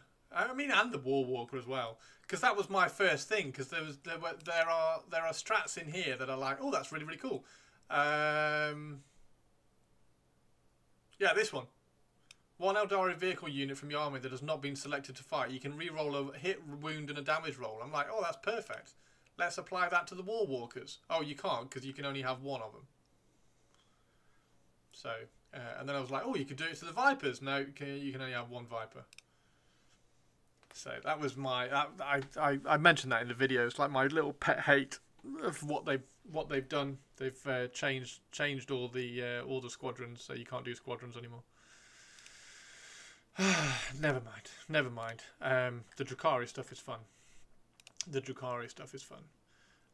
So yeah, the Eldar one is interesting. The things like getting out of a transport after it's advanced is really, really useful for things like fire dragons. But then that's such an expensive piece to use. It's probably not going to be worth it. Like sticking fire dragons in a falcon so that you can advance the falcon, get the fire dragons out so that they can get closer, so that they can use the melter is probably not going to be worth it. Using it to drop wraith blades and kind of move blocking with a unit of wraith blades or something might be quite fun, or move blocking with a unit of guardians or dire avengers might be quite interesting. But again, it's not going to be great. So it's a reasonably good strategy. It's a reasonably good detachment for the narrative side of things, but it just doesn't quite synergize quite as well and give you as many options in list building as that one does. This one is brilliant. Fire dragons would be a 6-inch deep strike, but they need to be within 6 inches to get melter, so it's pointless again. So fire dragons need to be 5.9 inches away, and they like the 6 inches deep strike doesn't work. Doesn't work on fire dragons. So that was why the getting out of an advanced falcon might be useful, but again, it's just so expensive because fire dragons are so expensive. Fugin's 18, yeah, but Fugin's got blown up.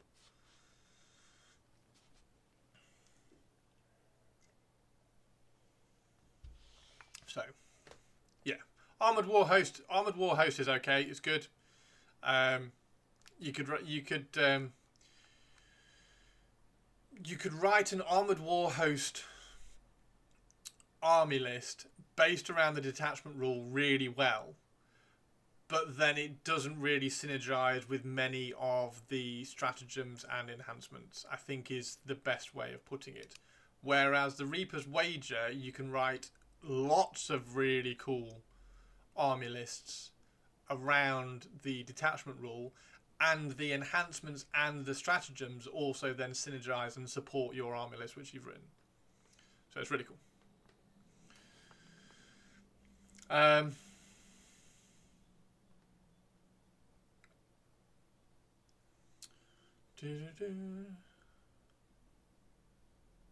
were counters advancing too, so it can't shoot unless the strat helps that. Oh, that's a very good point. I don't think it does it?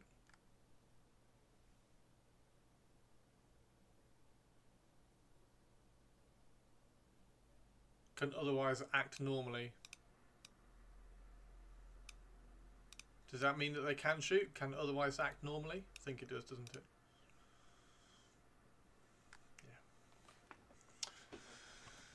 Yeah. Interesting. So that's just a getting out once it's advanced. The fallback Aeldari unit, yeah. Counts as normal move, so good, cool. Yeah. So that does allow them. Okay, cool. That's good. So yeah, there we go. One stop. It's not like you care one stop because you're not playing Eldar or Drukhari anytime soon. Can she not? Yeah, you won't be able to charge. Very good. Right. I'm going to very, very quickly go and make a cup of tea. And I will be right back, and we're going to paint. We're going to paint some more of this little dude because he's awesome. Paint a little bit more of that. You got Harlequins, have you? So you need some Drukhari to go with it then. I've got some Harlequins. Okay, so yeah, I will be right back. I might just piece those. Things together. Oh, she has, hasn't she? Yeah. There we go. You can do your doubles. Doubles tournament with M's. That would be cool. Okay, cool. Yeah, I'm going to go quickly grab a cup of tea. I will be right back, and then we're going to settle down and we're going to paint for the rest of the stream. So I will see you in a second, everybody.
This one command point, and it can then shoot as well. So again,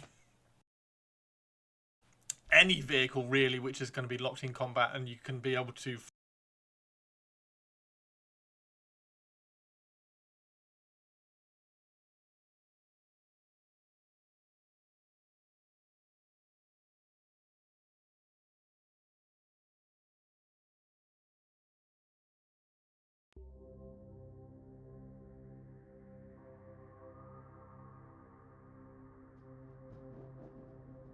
pretty good. I think that would be fun.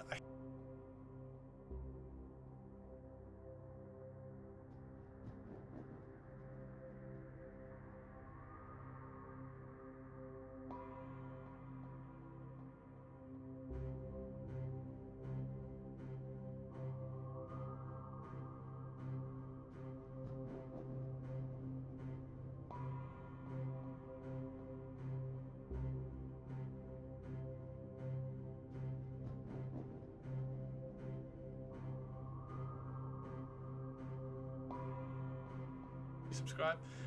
So the Reaper's Wages is amongst the most macabre sadists.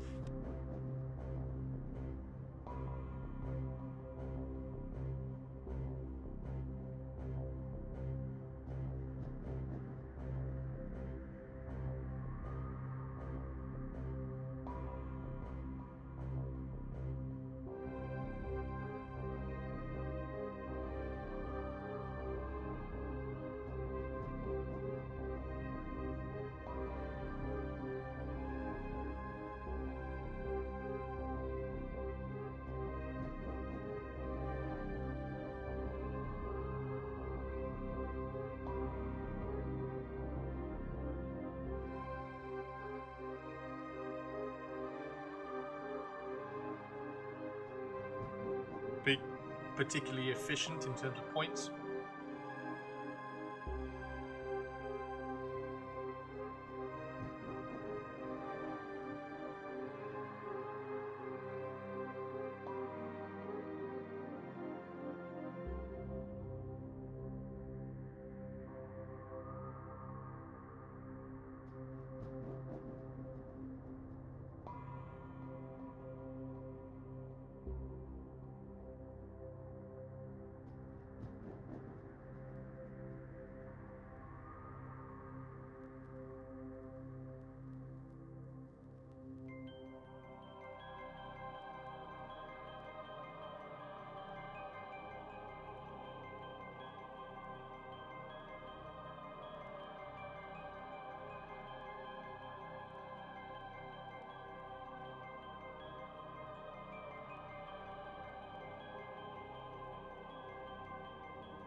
Okay.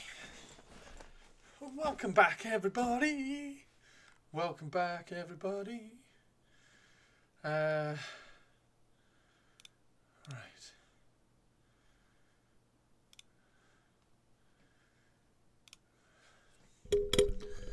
Let's.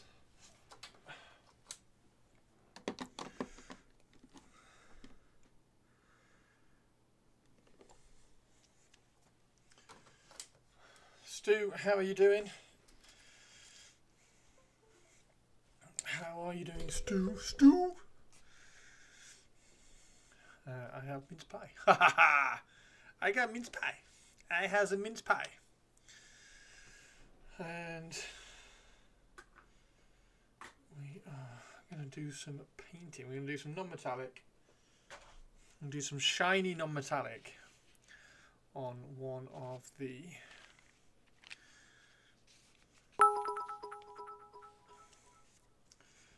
Listen closely. Do you notice something odd? Yes, you're right. There's no music, again. I'll sort the music out. Here we go. I'll sort the music out. Now, question in chat. Do you want Eve or do you want Armored Core? Eve or Armored Core, chat? Eve or Armored Core? Let's get that in there like that. There we go.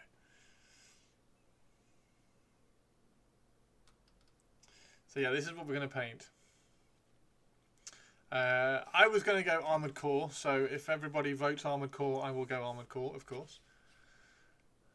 So this is the shiny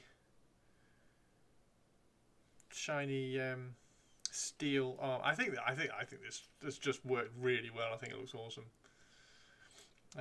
There's only purples who's voted, so we'll go with purple's vote. We'll go with purple's vote. Let's get Armored Core. Fires of Rubicon.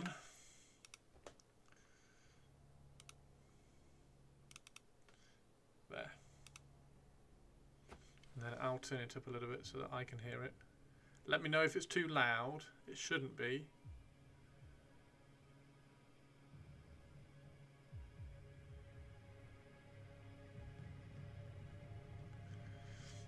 But Armored Core soundtrack is very up and down.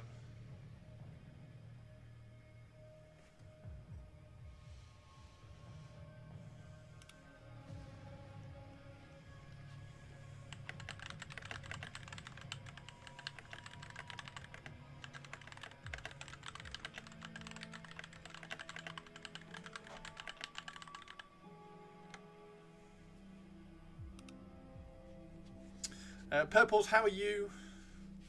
I also finished him off as well, and I also, if you'll notice, if I put this on, I also removed the studs from the top of the hat as well. So now he has a smooth hat because the studs didn't really fit. Like there aren't any studs on the Delac anywhere, so I just removed all the studs. So now he's just a. Stu, I don't know whether you've seen this model, have you? Conversion I've done for the leader. And you can just see his eyes and his nose peeking out. I need to play Armored Core again. This just listening to this makes me want to play Armored Core again. Is Armored Core something you'd watch me play on stream? It's good, it's Friday. Also, I posted a Popic. We need Popic. We need Popic. We need Popic. Oh, we also need to go and look at. Yeah, that's really clever. That's really good, dude. Yeah, it's Tim King Tristan. Hey, Tim King Tristan. I did a Rob from the Honest Wargamer. I read through all the detachments and did a video for YouTube during it. That's really cool. Stu, have you seen this? This is really clever. So you got two Klax units on wheels, and then you just put a board on top. Did a rub. Damn, I need one of those. I'm hoping over the Christmas break I have the energy to go back to Armored Core 6 and make some progress, if not beat it once. No play Animal Crossing. I don't want to play Animal Crossing. I don't want to play it. I have 2 games. I have 2 games that I could play. Armored Core and Pantheon. And you all got bored when I played Pantheon. So I might just play Armored Core. Oh! Tristan's showing off his bloody hell, dude. They're awesome. How cool is she? So yeah, if you have anything to throw into the stream gallery, do it now while we've got the stream gallery open. For instance, Stu, we need to see what you're working on.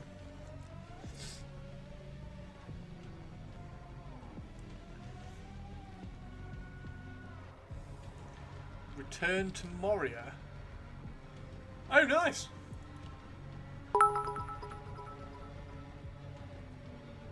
Well, Pantheon gameplay is kinda boring to watch, to be honest, Christopher. I'm sorry, Twitch lady.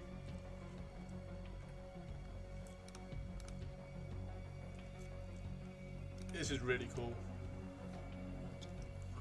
Dude, that's really cool. I like that a lot. And that's a nice height as well, isn't it?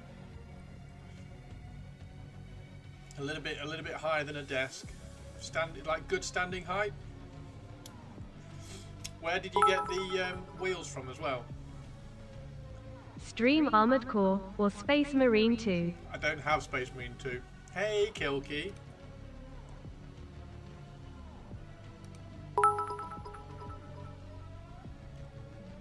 Yeah, Christopher. Yeah, Christopher. Pantheon's actually boring, isn't it, Christopher? You like that? What, you like this? I think this is brilliant. This is really clever. It's really cool. I don't have Space Marine 2. That's a skill issue here. Skill issue? It's not a skill issue. It's a I haven't bought Space Marine 2. It's nothing to do with a skill issue. See, what you could also do with this as well, you could separate them. You could have them, because that's got a split down the middle. So you could have them up against the wall in a line as like a big long table, and then you could pull them out for when you want to play on them. But then, like, we all know what it's like when you... It's probably better just to have them sat like that, isn't it, really? Because otherwise you end up putting other stuff on them, and then you've got to clear them off, and yeah. But yeah, that's very, very cool. Champions of Chaos on Chaos Steeds. Yeah, all the colours from Tristan. Wow. So how much of a Slaves to Darkness army have you got now? Are you working on more cavalry?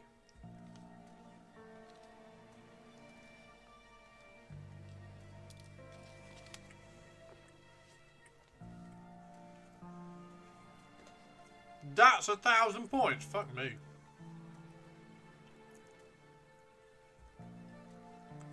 Knock it! And don't call me Christopher Kilkey, otherwise I'll call you your full porn star name. You got more, but I just need a spawn to round it out.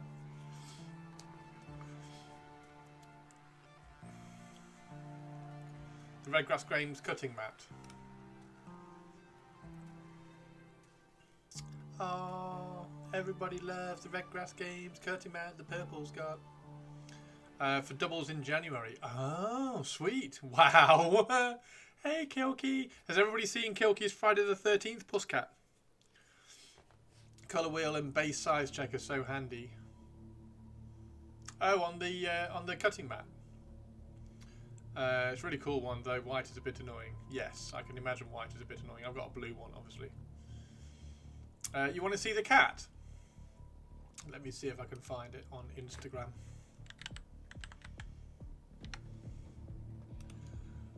Let me go to Instagram and find the Kilkster.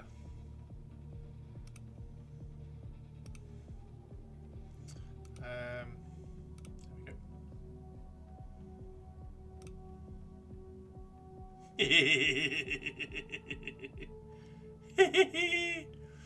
Fantater, but I can't take a picture, it's too dark. Oh no!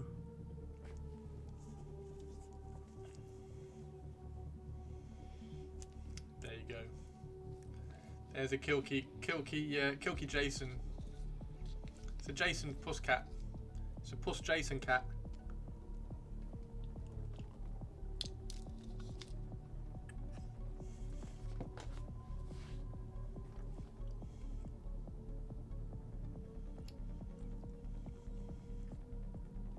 It's true, I did. I bullied her. I bullied Kilky. And aren't you all glad? Aren't you all glad that I did?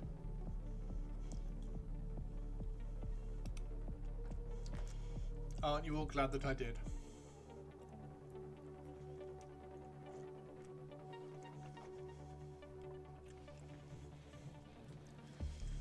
So has the cat killed the Christmas tree yet? See? Approval. Approval of bullying, Kilky. Approval of bullying. Do you see that? Bullying approved. We do not condone bullying on this stream, unless it is me bullying Kilky. And now I'm going to paint better than Kilky as well. I'm going to do one thing better than Kilky today, and it's going to be painting. Right. Did you even check post? Oh no, I forgot to check post paint. That's the whole point. That's why. Oh. Right. Hang on. Let's go back to Discord. Let's go back to Discord. We've got to go back to Discord. Back to Discord, because we got distracted with this. I can't believe we got distracted with this away from Poe. Right, where's Poe? There's Poe.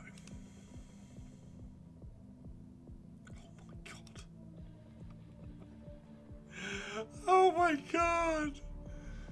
Oh. It's true, you're a much better painter, bollocks, am I? Oh my god. It's just so cute.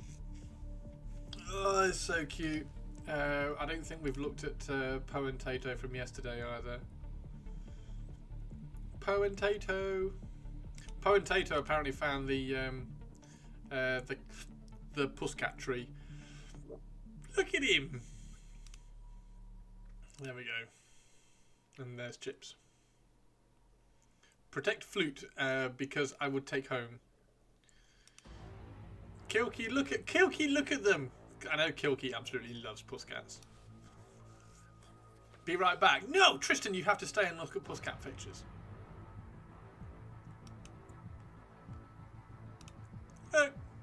Tiny. I love that. It's just the little angles where he's looking. It's like, oh, what's that? Oh, what's that? Oh, look at that. Where's there's one where, I mean, come on.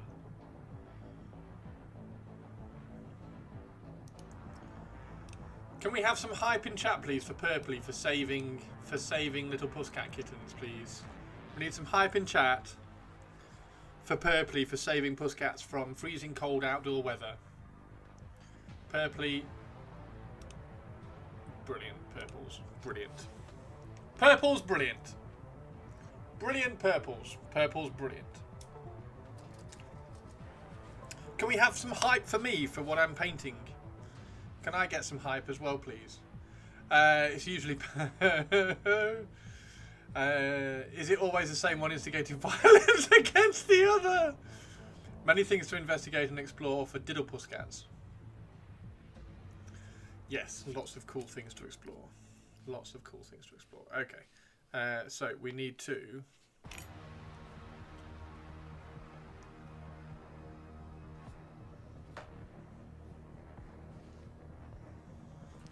Be right back, gotta run a quick one. No worries. Only if you also save at least 2 kittens. Oh no. I have no kittens to save. No kitten saving for me.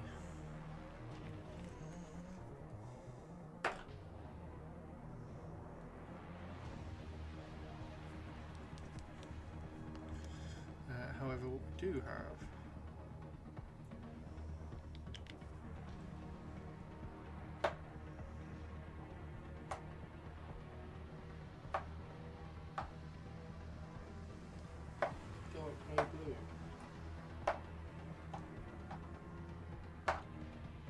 Dark blue grey, there it is. Look, no worries.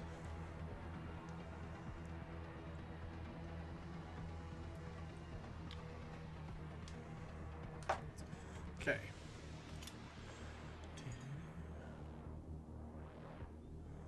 Can't believe you called me Christopher Kilkey. Ryan Connors with a hard R. Connors.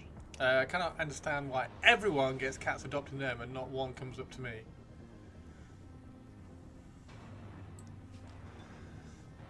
Connors. Hard R. It's a hard R.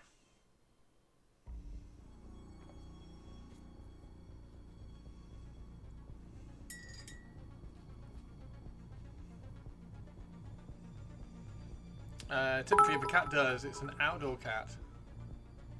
That hard R. That hard R. That hard R. It's a hard R. Hard R. Like Hodor.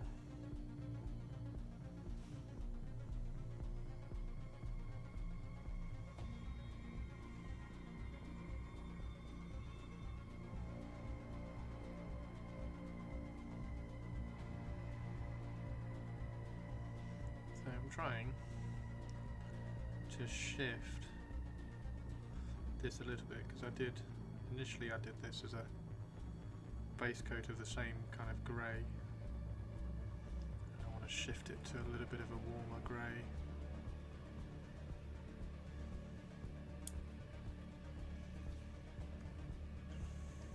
She can't even do it. Harder.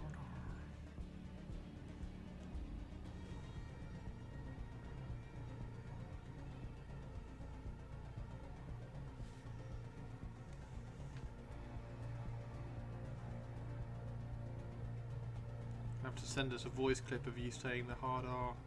Kilkey.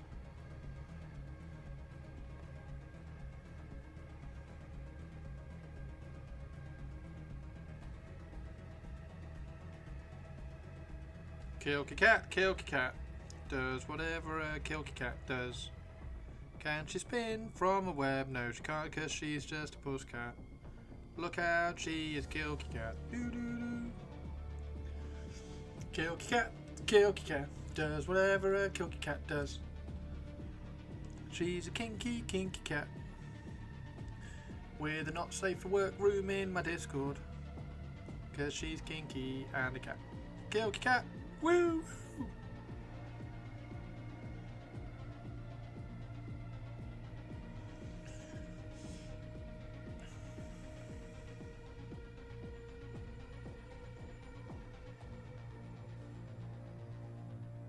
Has your iPad paper come yet? So that you can draw again properly.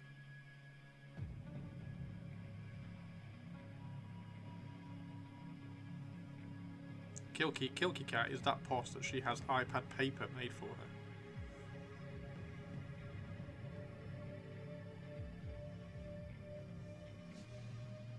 Stephen Jobs makes iPad paper for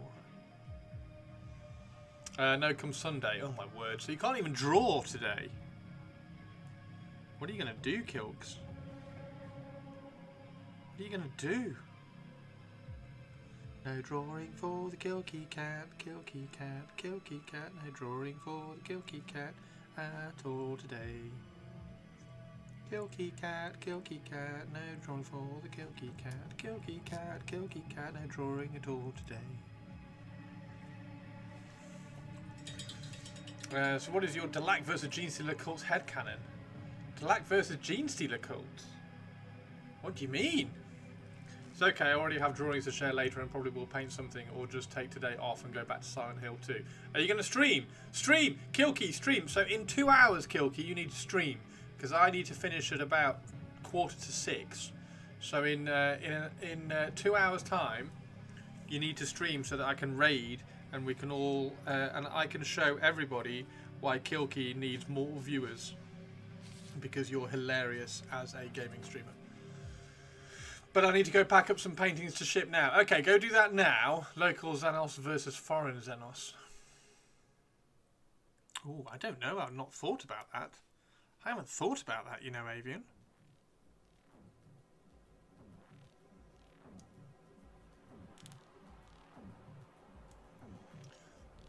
Typical finish right before I finish work. Well, I mean, even if I finish after you finish work, Toby, you still clear off and go shopping. So it doesn't make much difference. It don't make much difference, dude.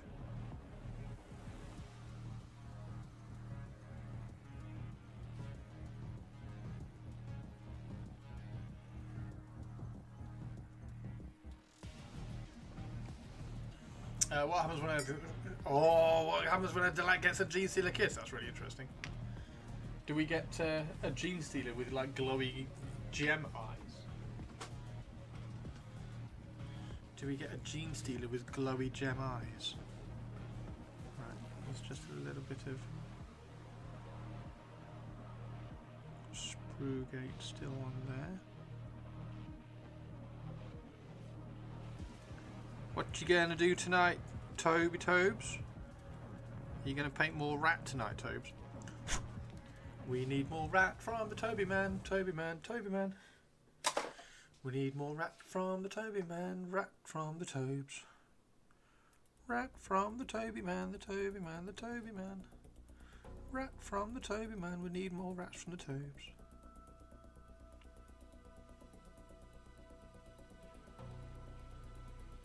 We need more rats from the Toby man. Do they just die because of Gene Stealer cultist? Are they inoculated as they are owned already? It's an interesting one, isn't it? I'll have to have a thought experiment on that. What happens when a Delac gets a Gene Stealer kiss?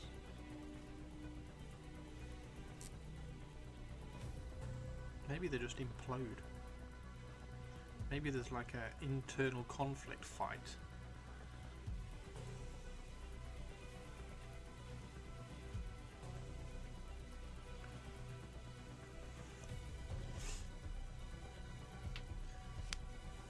I was actually considering putting my dinner in the oven and finishing my rat minus the base. Nice. Sounds like a plan, Toby Tobes. Finishing the rat as well. That's 3 days to finish the rat. You're nailing it, dude.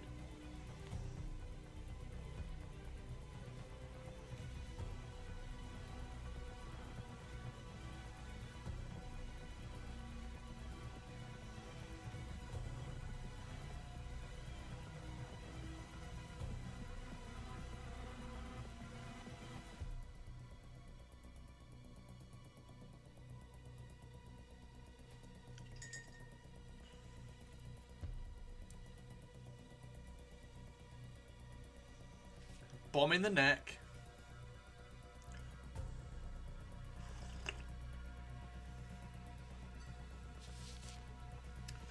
Bomb in the neck. Abominable neck.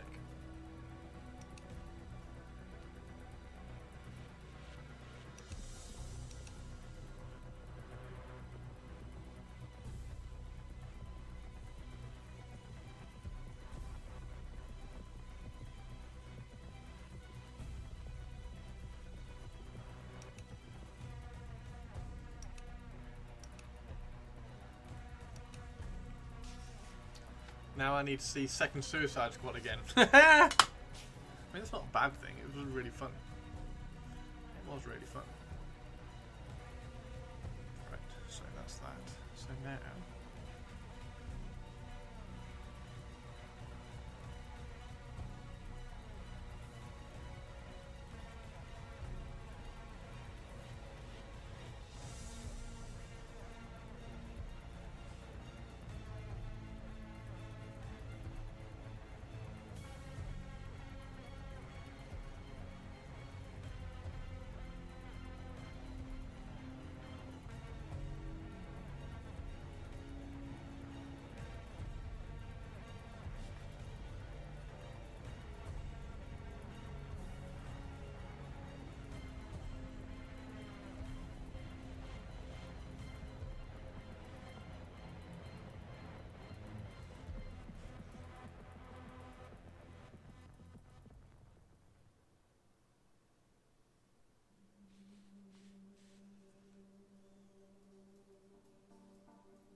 do something squick things, but I found his films entertaining. Squick things.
He wrote the Monster Squad for Max.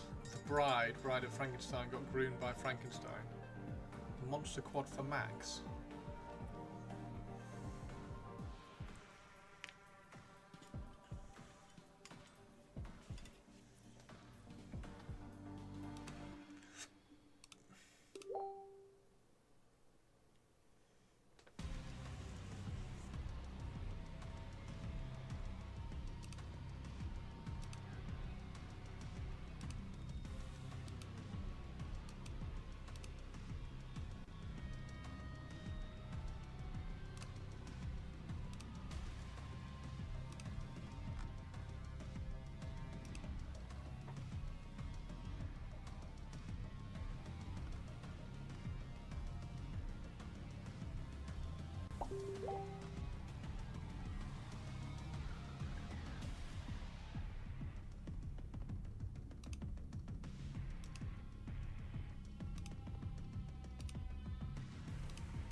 I think Suicide Squad, but monsters as the squad members.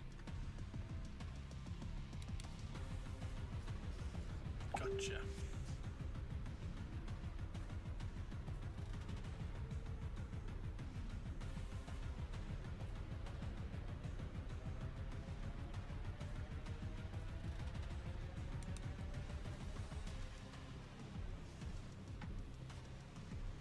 Slither had that as well.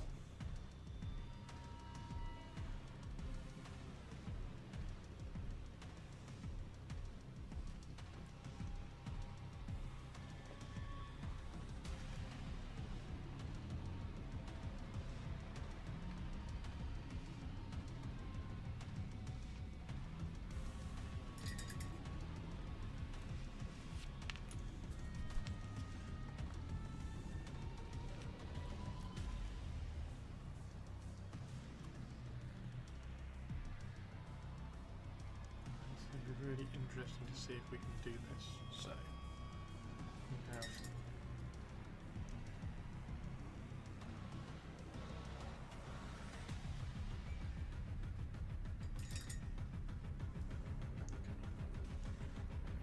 oops.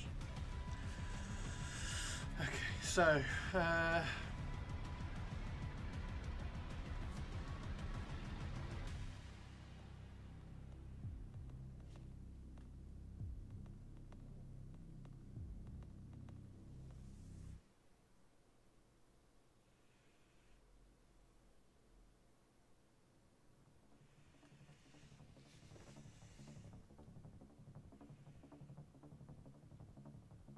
Kilky, you gonna stream in 2 hours?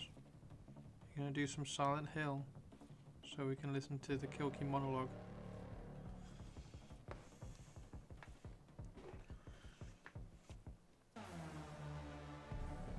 That's fine, Avian. I don't know.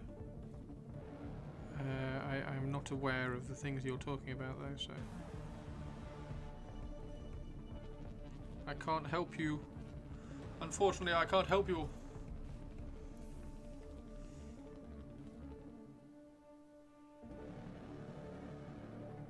Because then I can raid Kilky rather than raid somebody else.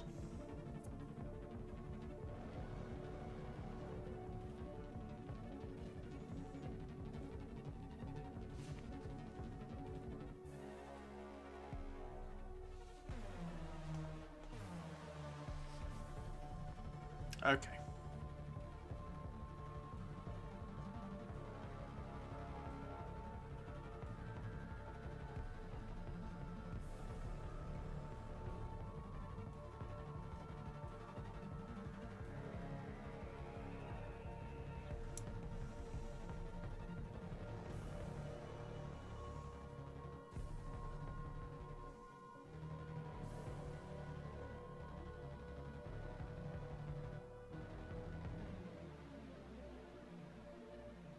So what we're going to try and do is have this bit here nice and bright.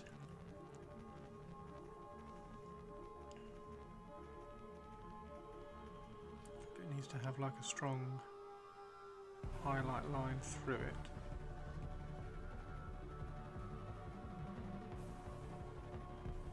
And then this little bit at the top, and then this bit right down at the bottom, just kind of caught.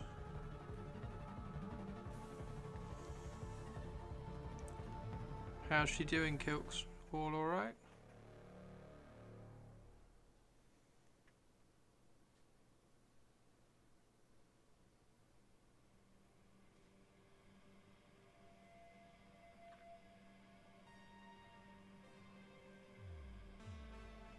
Do-do-do.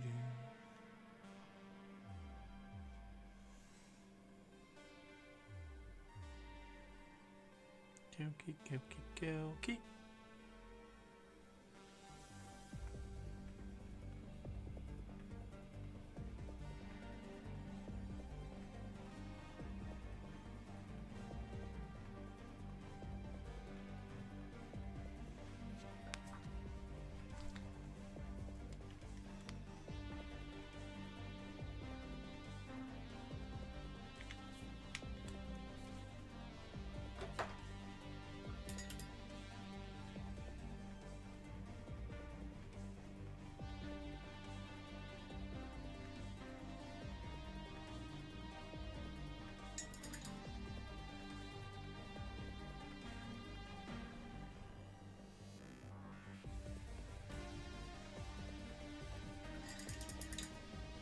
Oh, nice one.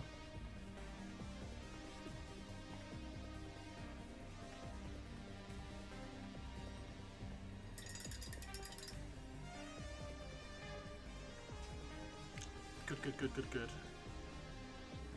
Excellent.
this fluff's coming from? Fluff on my fingers.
Hey, Twitch lady.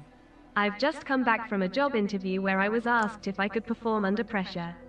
I told them I do a better Bohemian Rhapsody.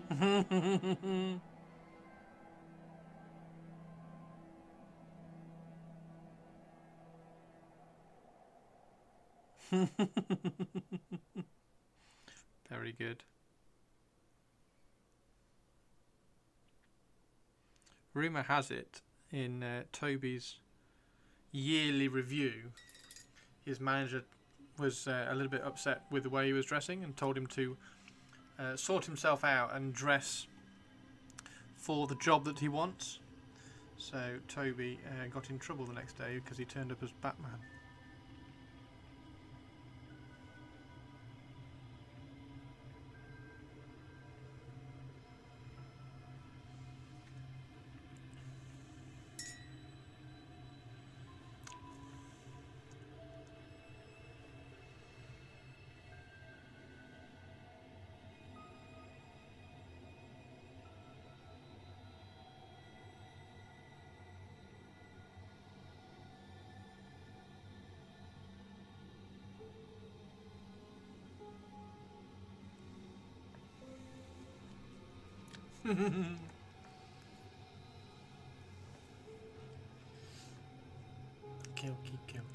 Okay. Who's got a better joke than that? Let's go. Christmas joke time. We haven't had Christmas jokes yet. Carol Killian! Underwear? Unbelievable, Tobes. Unbelievable.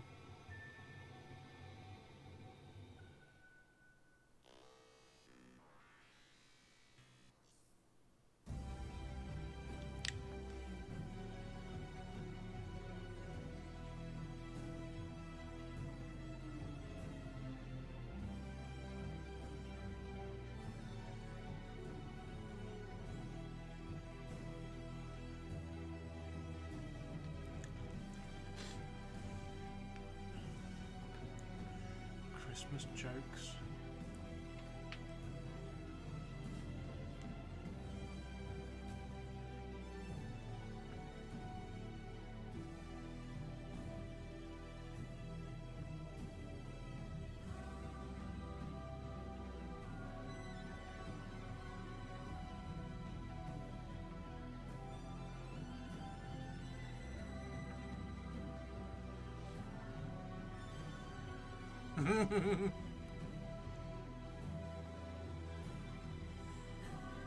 Very good though, Twitch lady.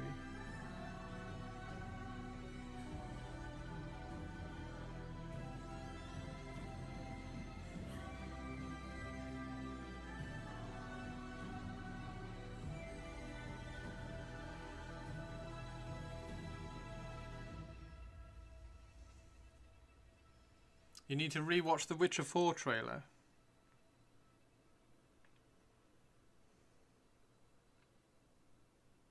I mean, I barely played Witcher 3, so it's not going to mean much.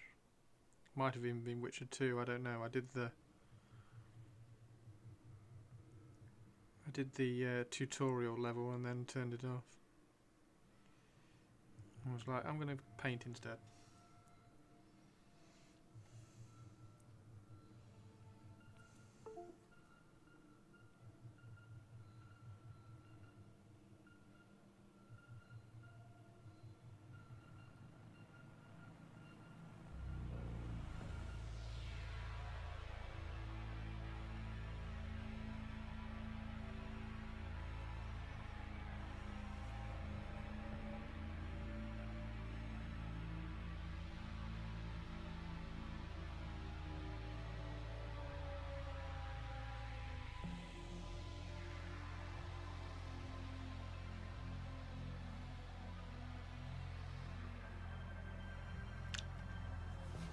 Oh, batteries. Can't wait for Witcher 4. Are you a Witcher fan, Mr. Stu?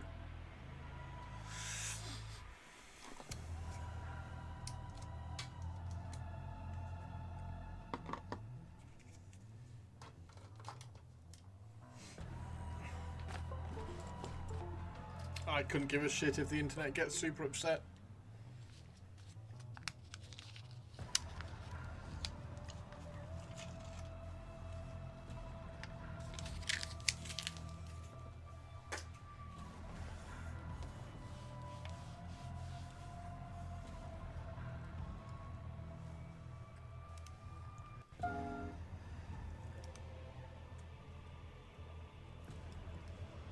Serious class.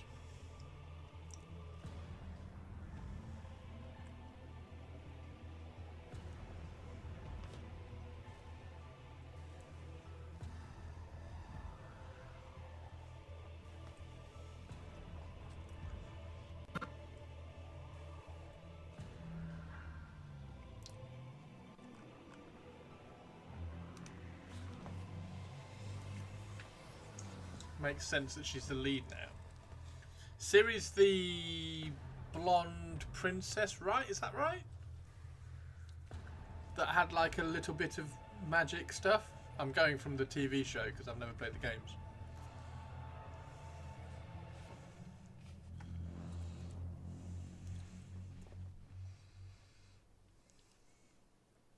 Is that right? She's not one of the mage ladies, witch ladies.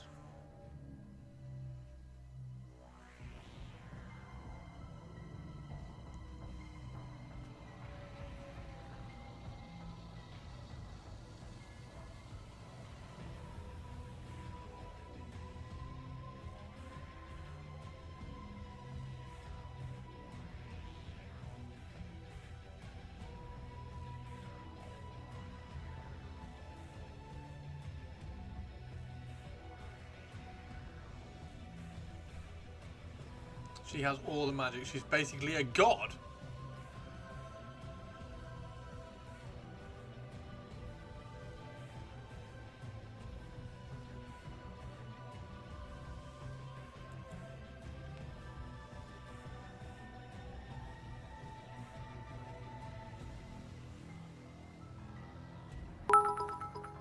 Hey, Twitch lady.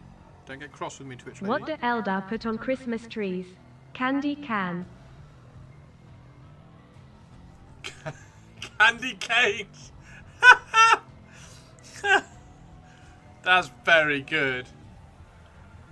I like that one. I like that one. That's a great Christmas joke. Candy canes.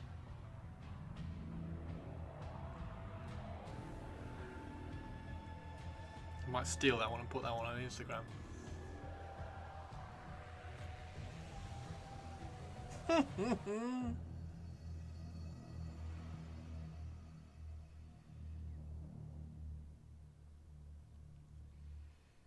Very good.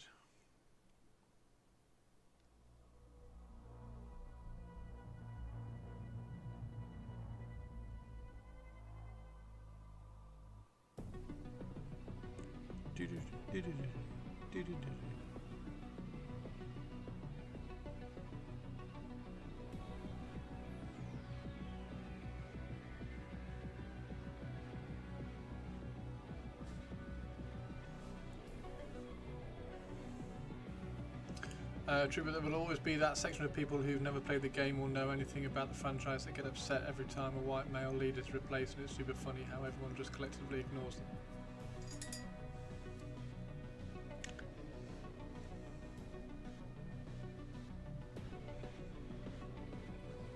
She's basically a god.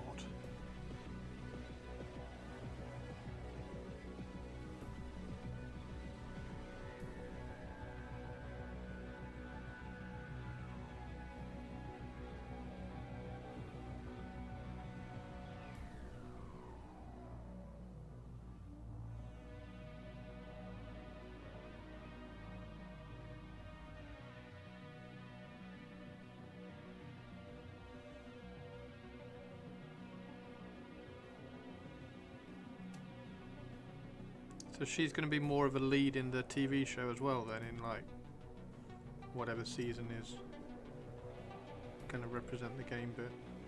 How far behind is the TV show?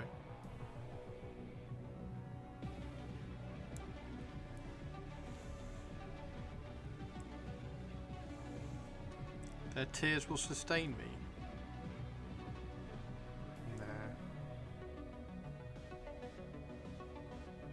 I will be more than happy trundling about my life regardless, and most probably irrelevantly noticing people who cry over Siri being the boss or whatever.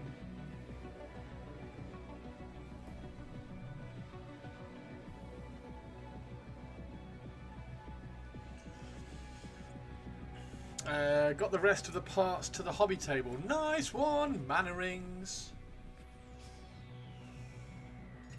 Nice one, mana rings. Last little shout out as well. We have Trench Crusaders finishing in 3 days time, I think. Yeah, three days time. So Trench Crusaders finishing in 3 days time. The late pledging. We are, as a little Twitch community here, we are collectively collaborating and gathering all the STL so that we can kind of share them between those people who have pledged and things. And we are currently just the Heretic Legions add-ons section short.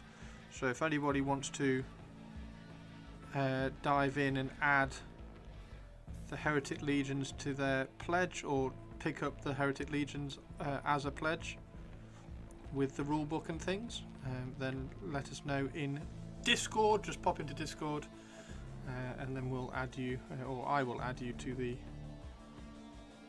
Trench Crusade group. So that the late pledge manager finishes on Monday.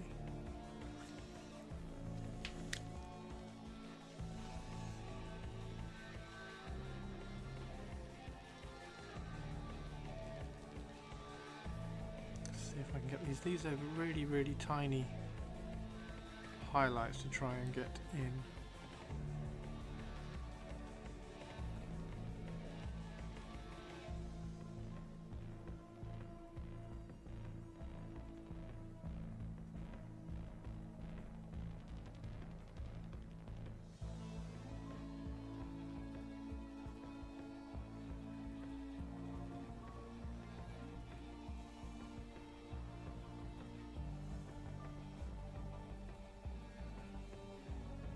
The advice from Tabletop Tactics, yeah.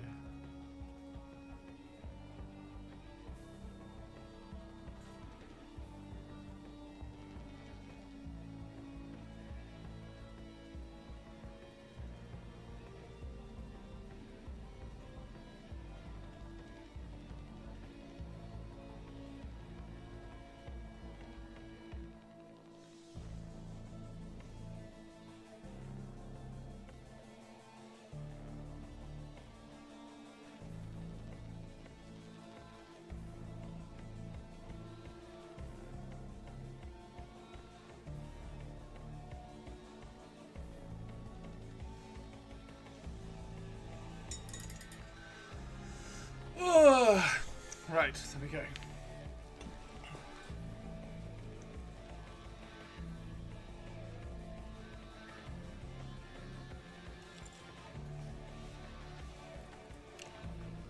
This is a pain. This takes ages, this does.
Mm-hmm.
Oh.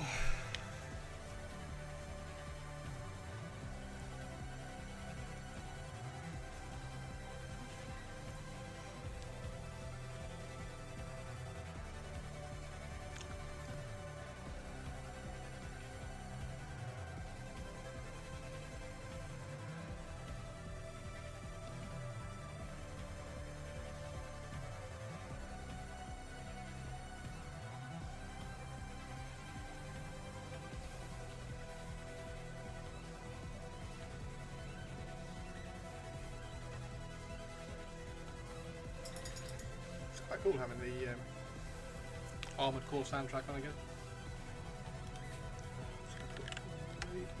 Ready.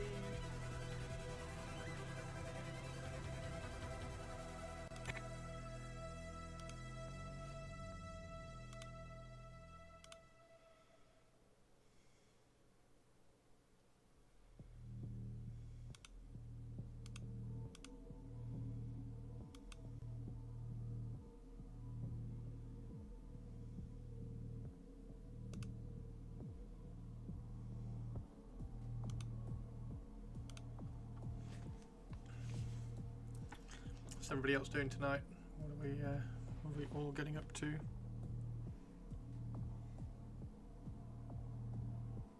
Purples. Kilkey is obviously streaming. I just watched the Witcher 4 trailer and I can't believe there are some assholes saying Ciri's ugly. She's gorgeous.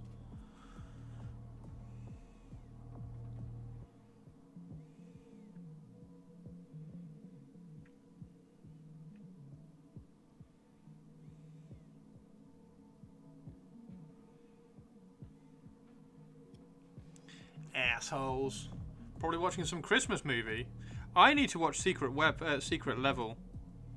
So after the football, I'm going to try and finish this guy drawing the football.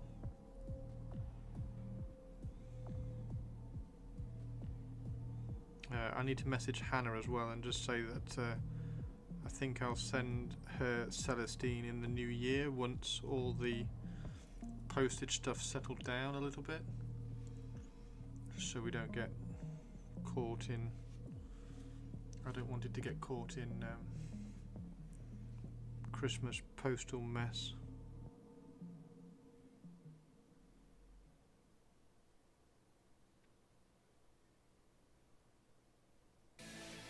I also need to watch the latest episode of Silo, latest episode of The Agency, and the latest episode of, or the final episode of Day of the Jackal.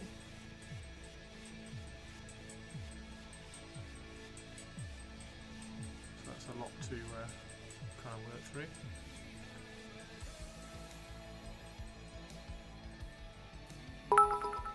Hey, Twitch lady.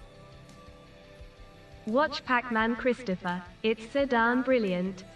Yeah, I need to watch all the secret level stuff. Which shouldn't take long, it's like only 20 minutes each. And then tomorrow there's the arm wrestling. King of the Table.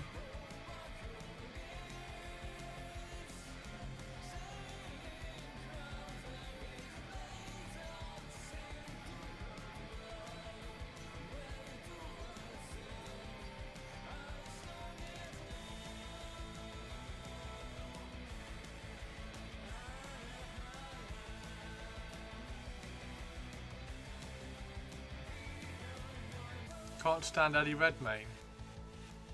Is he doing his whispering? Can't stand Eddie Redmayne. Eddie Redmayne's brilliant. What don't you like about Eddie Redmayne apart from his whispering?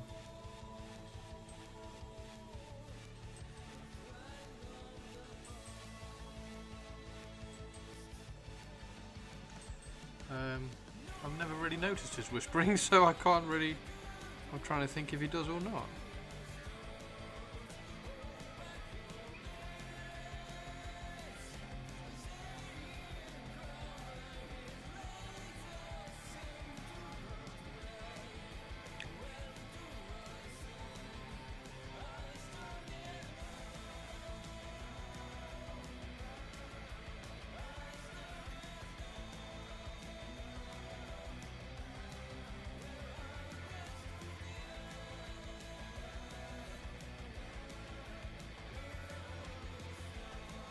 It's an interesting one when you say about the mannerisms, because pushing the mannerisms is a little bit down to editing as well. Like, there might be a scene where he does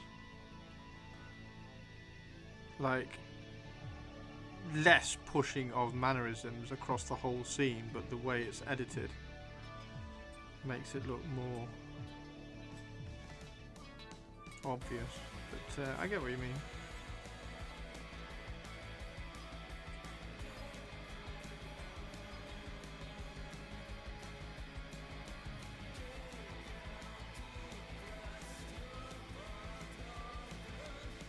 But I do have Silo to watch as well, which is Rebecca Ferguson, and she's fantastic in that as well. A new cutting mat, nice. Did you use my Redgrass link? Not sure what colours to paint the cold ones. Oh, I don't know.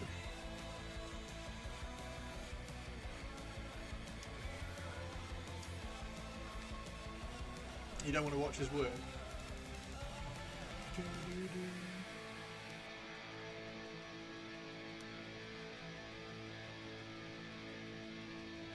Been working on an A4 until now. I've got my cutting mats are A5.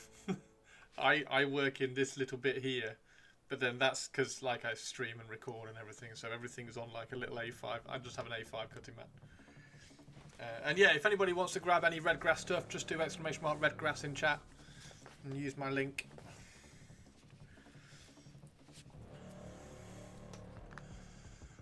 Mostly referring to his casting The Dangerous Girl and The Theory of Everything, but also Fantastic Beasts.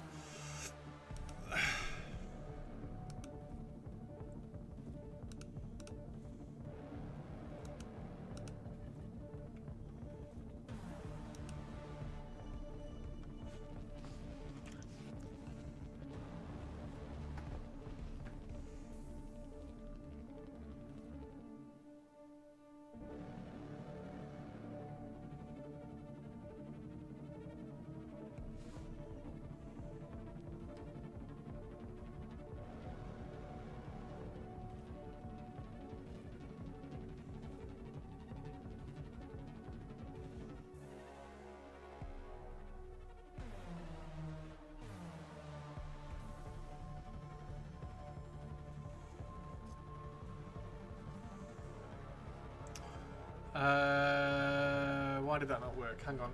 Is it !Palette? Try !Palette quickly. I thought it was !Redgrass.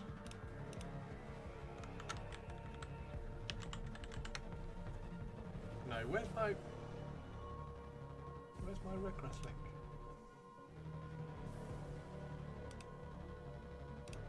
Let me find it in Discord.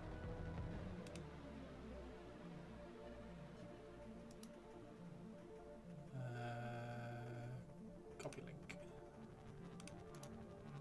Paste. There you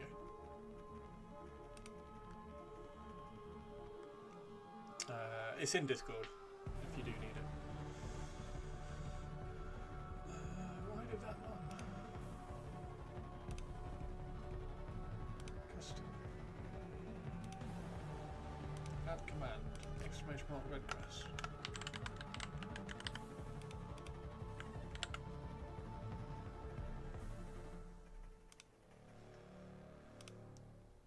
There we go. I've added a really, really simple one. !Redgrass. I have the old small Redgrass wet palette, the one with the orange cover. Nice. Yeah, I've got the Studio XL one, the blue one.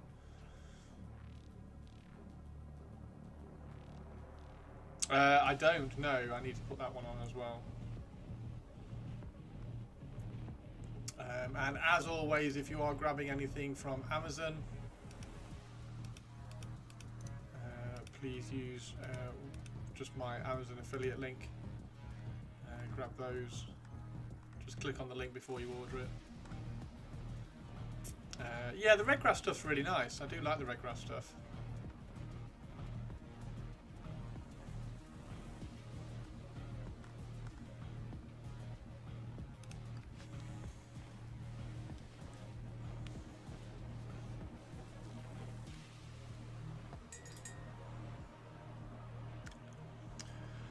They get stinky. Use So you need to use, well, I do. I use deionized water, or you put a bit of ISO in the water. The stinky bit is the bacteria in tap water that goes mouldy. That's all it is. And because the red grass sponge holds so much water because it's really, really dense, you obviously hold more bacteria and it goes smelly quick.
If you do put ISO in the water, it also adds like a little bit of a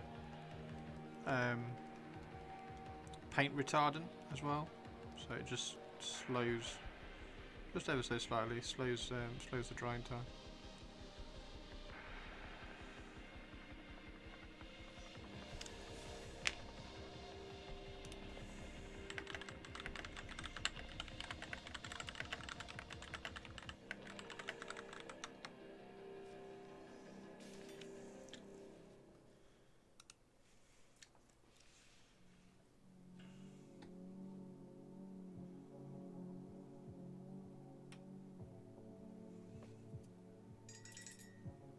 You clean with ISO.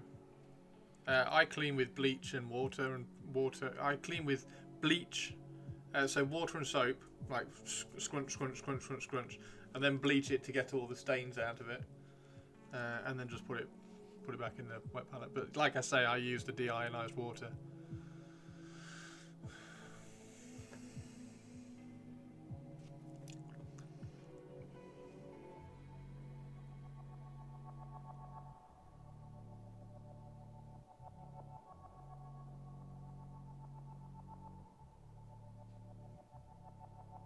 The deionized water helps loads. Again, I can put a link in. I can put a link in chat for you for the deionized water. It's dirt cheap. Where's my Amazon? There's my Amazon. Deionized.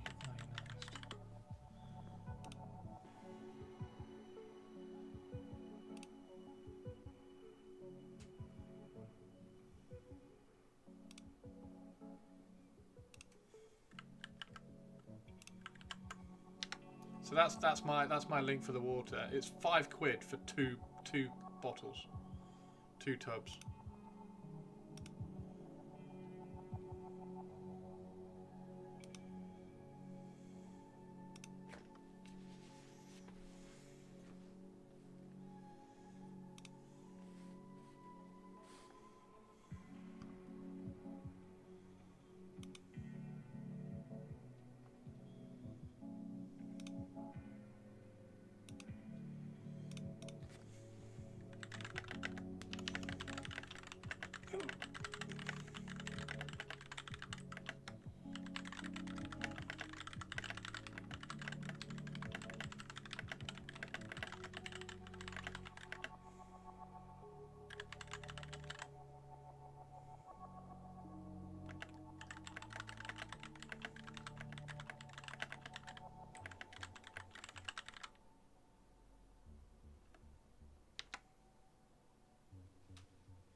Sorry, getting distracted by Rich.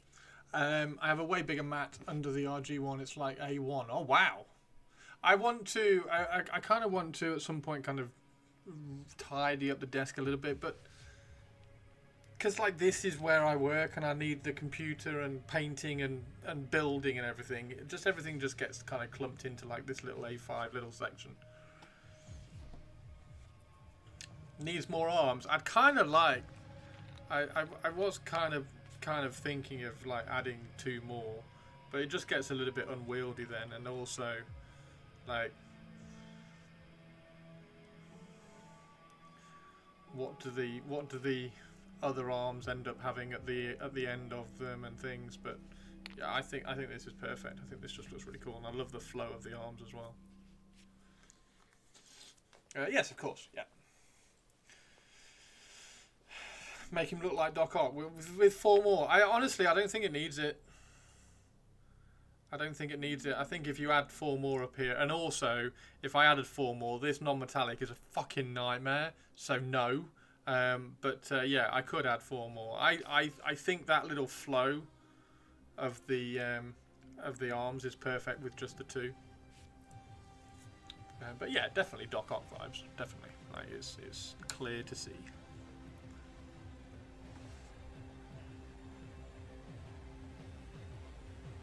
But yeah, the non-metallic is a fucking nightmare.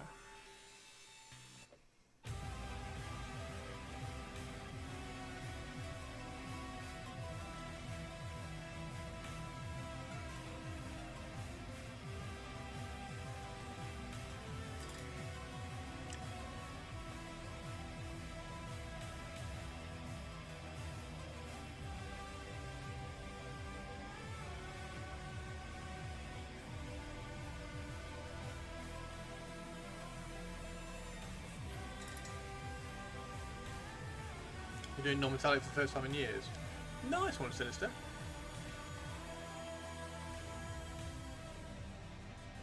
Yeah, this arm is going to be loads easier to do non-metallic because it's a lot of it is in shadow. So all you need to do over here is hit some high spots, keep the contrast really high.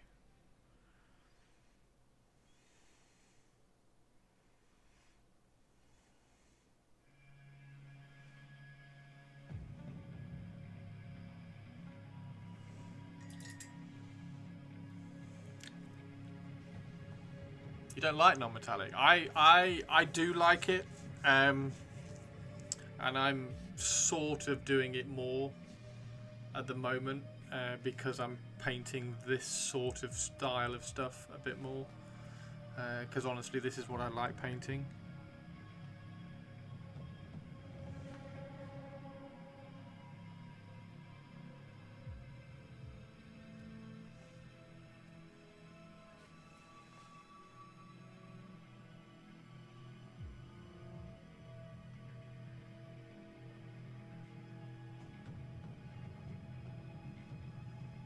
So I'm just finding myself painting non-metallic more.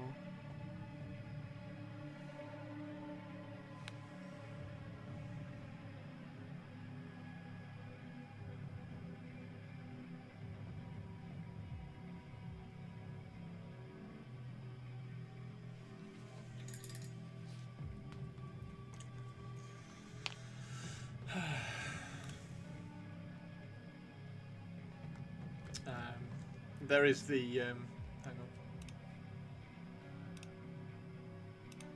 on. There's my Amazon wish list as well. If obviously shamelessly, if anybody wants to send Christmas presents, I will do a Christmas present opening stream if you do send any. So I will do a stream where I open them up, try and keep them all together.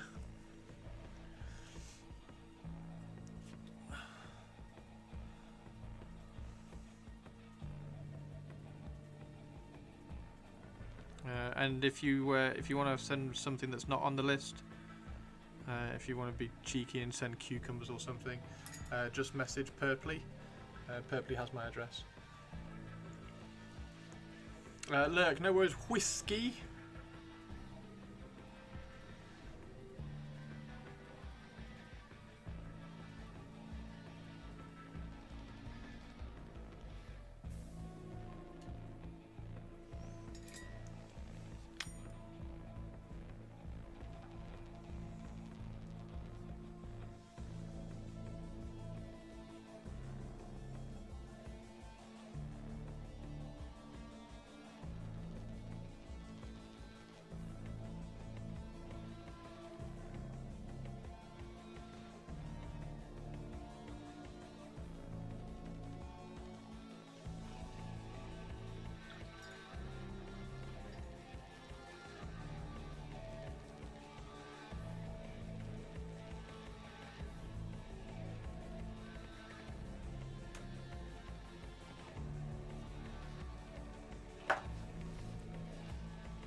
Yeah, and I agree, Purples. I think this guy's pretty perfect as he is. I think he looks awesome.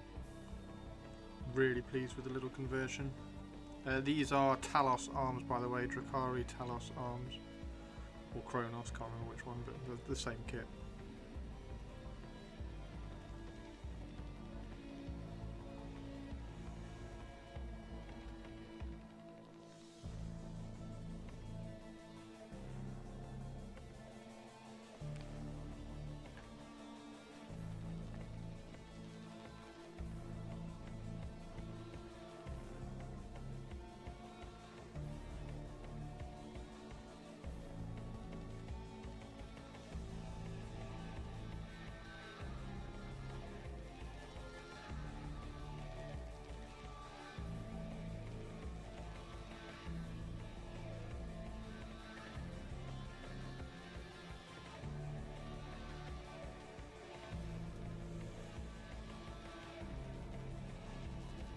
Three looking grotesques. Nice. I'm holding out that they might do grotesques as like the Drukhari release.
Such useful optimism.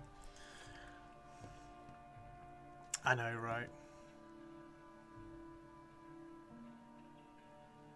Kind of getting to the point where I'm like, well, maybe I can just 3D print some. If I can get some that look close enough to the grotesque in pose and everything. And then just don't run them at a tournament, but play them at Warhammer World. I don't know. We'll see. We'll see. Right, quickly going to run to the bathroom. I will be right back, everybody. Won't be a sec. I do enjoy Good Kibash. Yeah, that's very true. It's very true. Oh, that was what I was going to do. Sinister, you've just reminded me. My grotesques were going to be the Wraith constructs that are in the Asdrubal Vect book, because in the Asdrubal Vect book there's a paragraph where they are walking through his like level, his rooms, and they see Wraith constructs there, which are like Drukhari Wraith constructs, which he's like stolen from Eldar and like given to his homunculus, and they've manipulated these Wraith constructs. So I was going to build some, I was going to get some Wraith blades and convert them into, so that they looked more Drukhari, more Drukhari-esque, and use Wraith constructs as my grotesques. That's what I was going to do. I remember now. Yeah, that's my plan. So yeah, be right back, everybody. Won't be a second.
So we've got about 40 minutes. So Kilky, you have 40 minutes. So if in 40 minutes time your mum is alright and you can stream, that would be awesome, because then I can send all these amazing viewers over to one of my awesome, bestest, brilliant streamer friends to entertain them while I have gone. Not saying that usual raids aren't like that, but you know what I mean. You know what I mean, Kilky Kilks. And if you don't, then oh dear.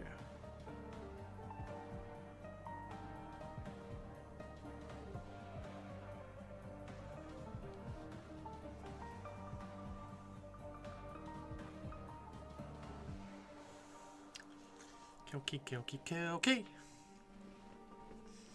Right, yes, so we need to...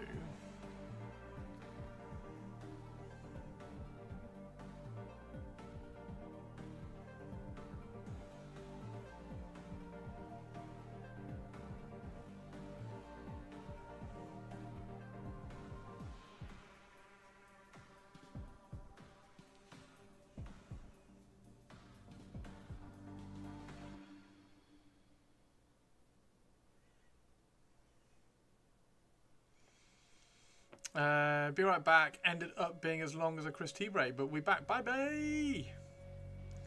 Are you off, Tristan? Have a good one. I might have finished by the time you get back, because I've got another 40 minutes or so.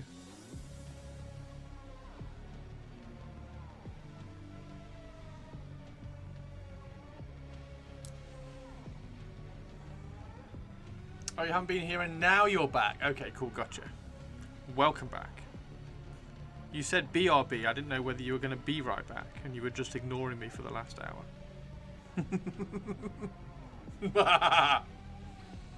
Welcome back, dude. Nice to have you. Nice to have you, as always. What you working on, Tristan? Have you got anything to throw in the gallery? If anybody, Tobes, for instance, if we can have an update on the rat, that would be cool. Purpley, if you're doing any priming. Just work stuff, okay. Hokey cokey. Hokey cokey.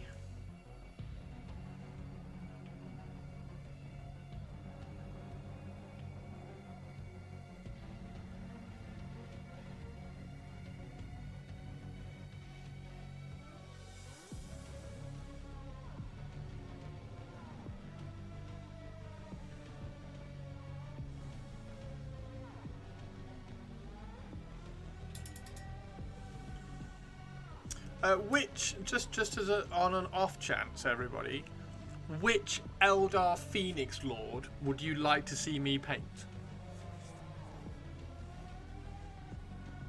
Like when they come out.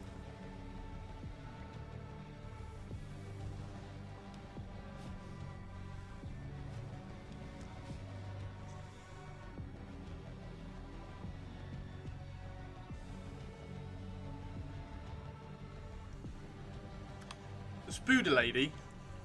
Spooder Lady? I mean, I'd love to paint the Spooder Lady, so I think Spider Elf. I think Spider Elf's going to win, isn't it? I think she's amazing. I can't decide how to make her dark Aeldari, or even if I need to.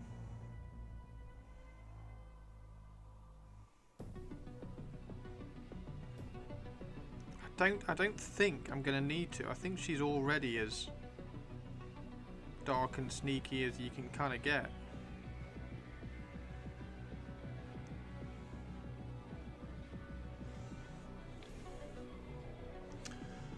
Haven't done any more rat. Not necessarily. Not really necessary. Not really necessary. Oh, what's the TLDR on the new Eldar thingies? I'm just about to put a video up. Once I finish stream, I will smash the video together and put it on YouTube. However, the Eldar detachment is really good.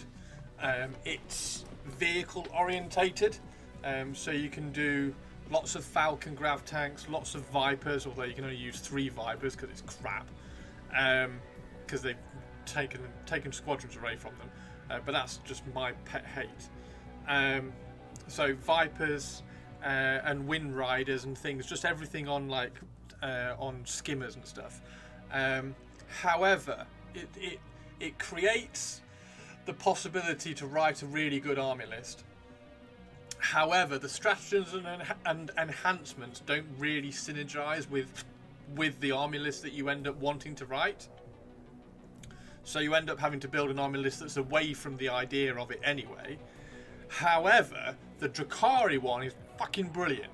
Absolutely brilliant. The variety that it gives you to build an army list, and then the enhancements and detachment rule and stratagems which then synergize and support whichever direction you want to take or you might want to take, is amazing. It's really, really cool.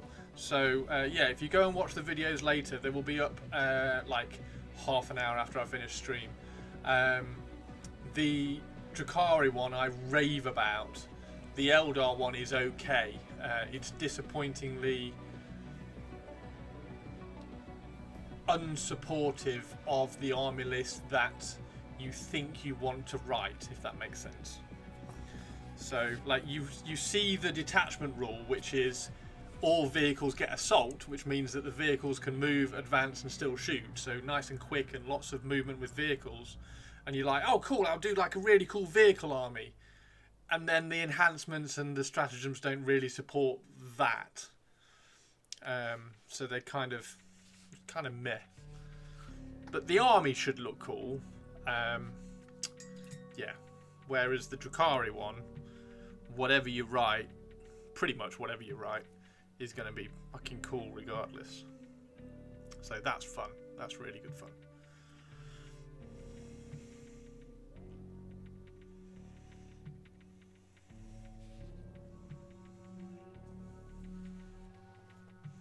Anything good for the Harlequins and the new detachment? Not really. Well, I say that like they've got stratagems. Like you can have, what was it, 42-inch range first turn charging Harlequin troops. You can do that. So in the first turn, a unit of Harlequin troops in a Star Weaver can charge 42 inches, or up to 42 inches. So that's quite cool. But equally, a unit of Witches can also charge 42 inches. Yeah.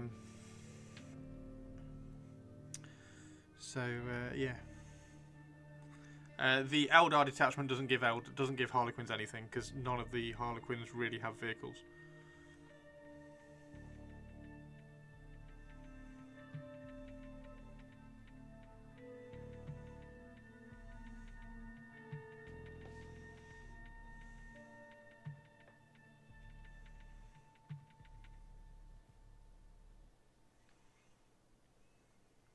So yeah, you can watch the video. The video will be up on YouTube after stream. Purples. It's literally just I'm literally just going to throw it into the video editor, smash the three because each one was an intro, enhancement, stratagems, and then outro. So it'll be really cool, really easy to do.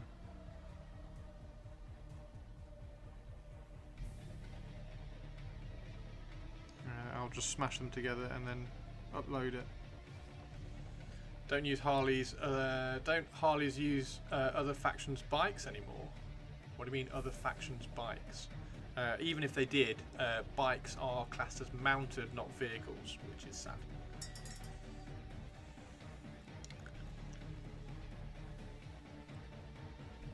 But are they good when you get there? The Harlequins. Oh yeah. They're still good. Harlequins are still good. Like when they get into combat, they're still good. But the detachment doesn't give them anything. Oh, 40k. I know. So that's my. Yeah, you'll see in the videos anyway. Like, I try to explain it a little bit. I think annoyingly, I've come up with the best reason behind the best review and breakdown of both of the detachments after I finish recording, like while I've been talking about it with you guys here, about the able to write army list but unsupported, not really supported.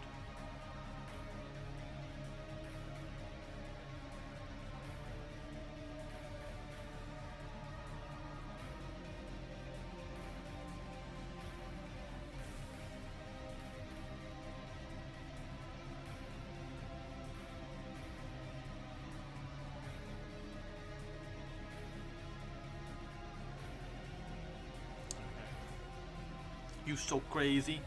Oh, 40k, you so crazy. Right, we're going to do a little bit of a highlight up on here. And then it's pretty much going to be done, I think. What time is it? Yeah, we've got another 20 minutes. 30 minutes. So if you want to throw into the stream gallery, now's the time. Show off your work before the end of the stream, or more potatoes if Kilkey, god damn it, Purpley, if you have any more potato updates, throw them in now before the end of stream so that we can see.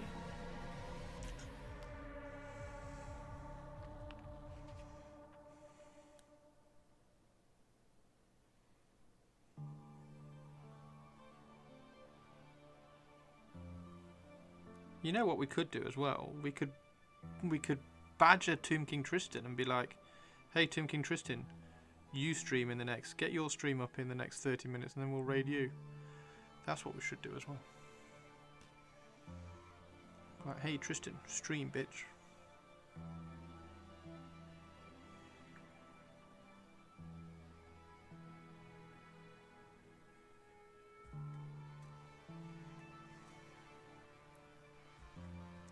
Working. Oh, sorry.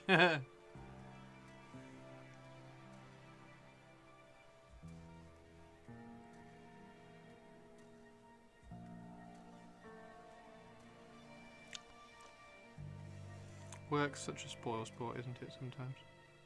Did Rob stream today, Tristan? Did he do? Did he do the Armies of the Renowned idea? I didn't see a stream where he did, so I might have missed it. Oh, thanks Tristan. Through my latest Vengalord, my first Nometron. Oh, nice one, Sinister. Yeah, we'll go and have a look at that. We'll go and have a look at that. Has me doing non-metallic here helped at all?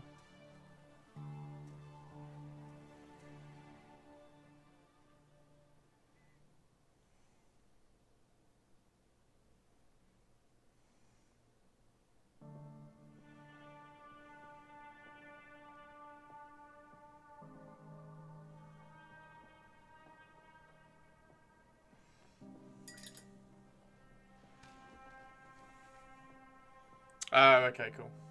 List reviews. Oh, is it the Old World this weekend? Tristan, have you seen... Have I shown you this guy? Check him out. He also reminds me of the guy from Who Framed Roger Rabbit. With... maybe he speaks a little like this? But I love the... just see his eyes and nose. So... his face is pretty much finished. I just needed to do the non-metallic on his earpiece. I might put a tiny highlight on his lip, just to kind of finally push that. And then I'm going to give all that another coat of black. The underside of the hat a coat of black. In fact, we can do that now. And we've got the black here. So give all that on the inside.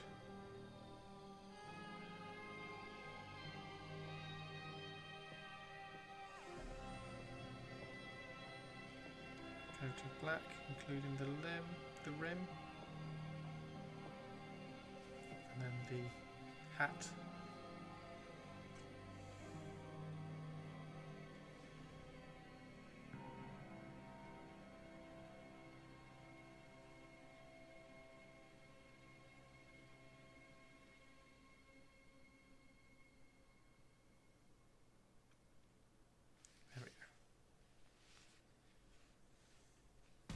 perfect.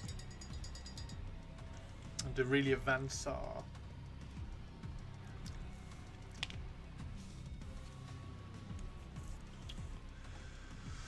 yeah, it's getting there, isn't it? I think that's about right.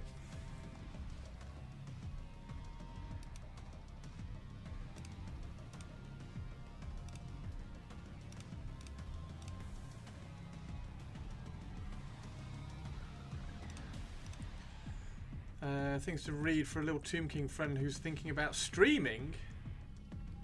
Oh god, streaming advice is really difficult.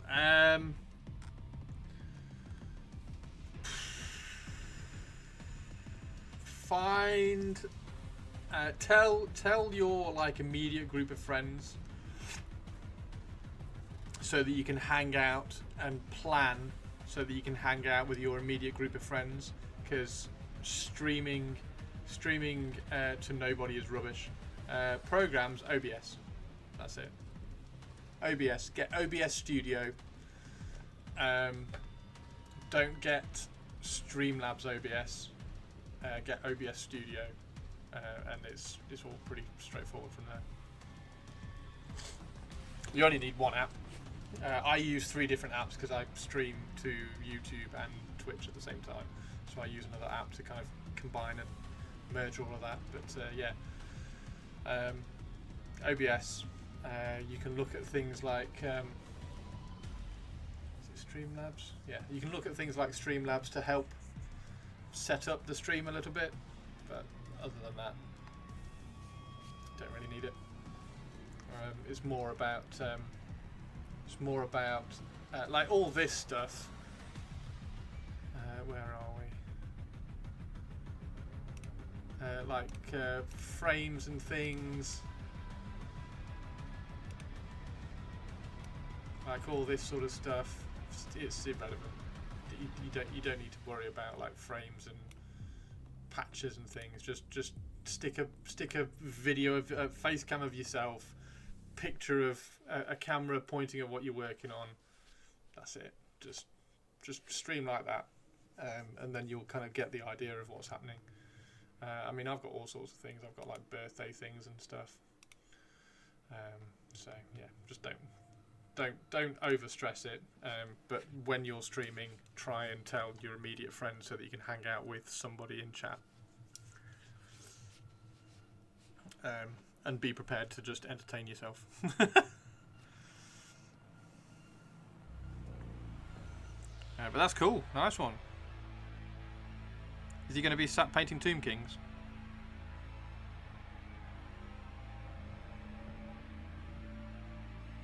Streaming is really weird.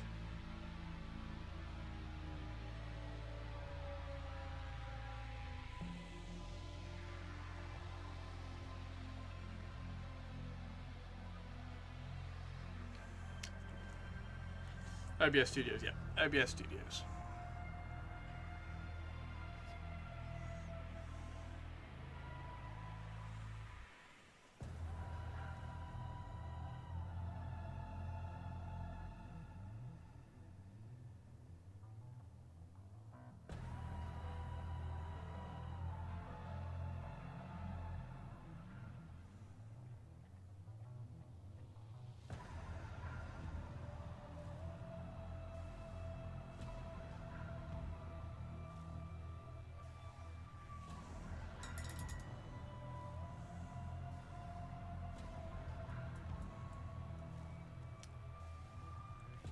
Yeah, why you want to stream.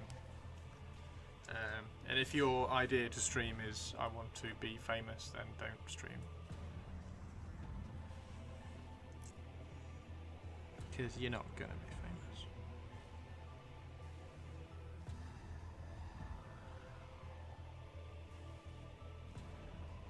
Unless you have some Lily Phillips plan.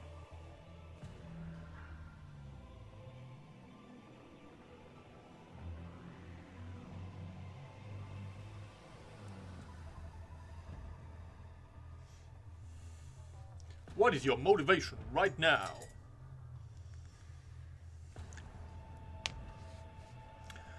Boom. Right, I think we're going to put a tiny highlight on his. Put a tiny highlight on his lip.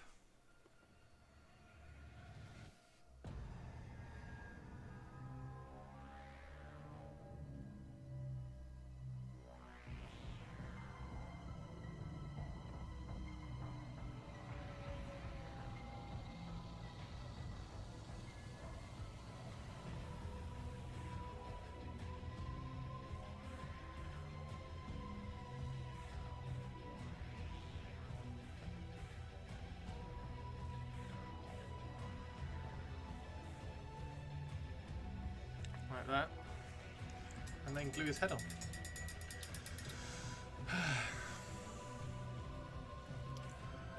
Yeah, you've got to.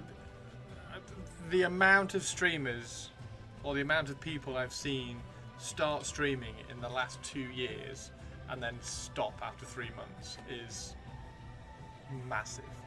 Like loads of people have gone, oh, I'll stream, and then I really don't like it. Like it's too difficult. And then stop is crazy. So try and be like I say, a couple of days a week tops to start with. Tell your mates so you can hang out with your mates when you do it, and try and stick to that.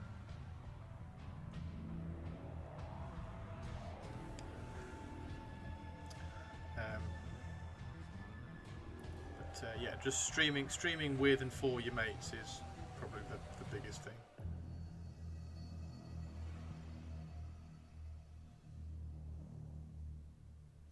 Right, should we glue that in? I think we need to glue this in, don't we? Right, now what I'm going to use is I'm actually going to use sprue glue to glue this, because I couldn't quite get the join right.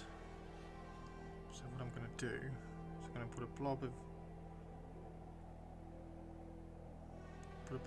of sprue goo in there like that, and then glue the head on like that.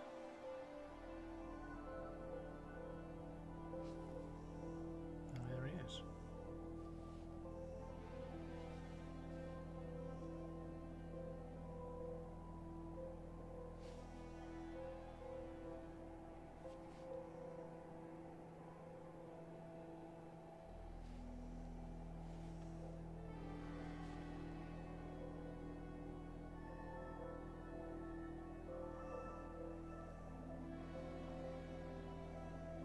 Perfect. So I'm just going to lean that down until the sprue goo dries. Leave it like that. You can stay there like that, just kind of keeping an eye on everybody. Then once that's dry, that should be rock hard, and I can paint the head.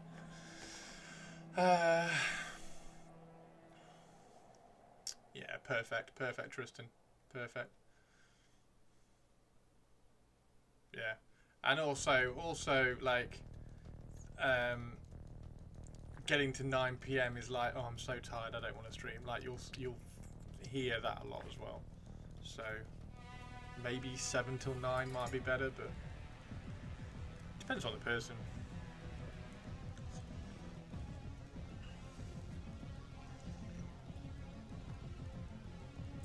Hope he enjoys it though, Tristan.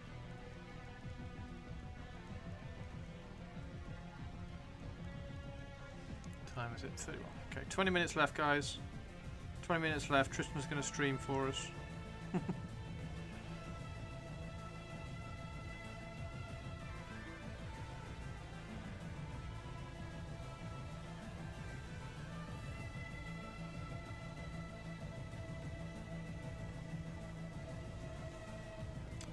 Nice.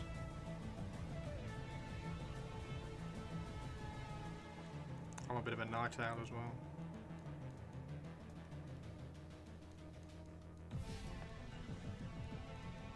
But also this is my job, so...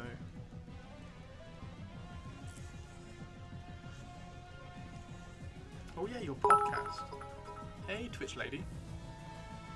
What? 20 minutes left, but you barely started streaming, Christopher. No, I've been streaming for a long time, Twitch lady. And I need to edit my YouTube videos that I recorded, Twitch lady.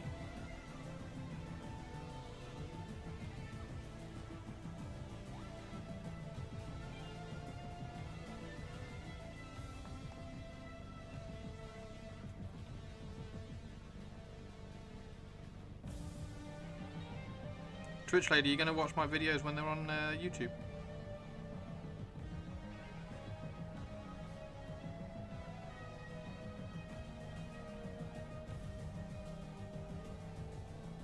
Can I count on your like and comment, Twitch lady?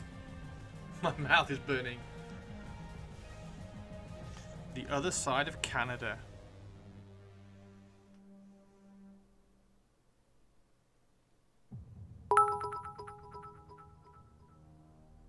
I dunno, maybe I will.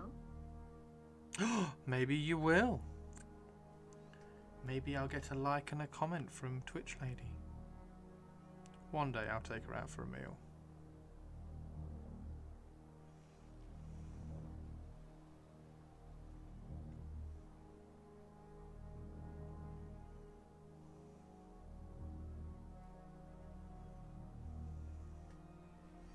I think Twitch lady likes Tari too much though, so.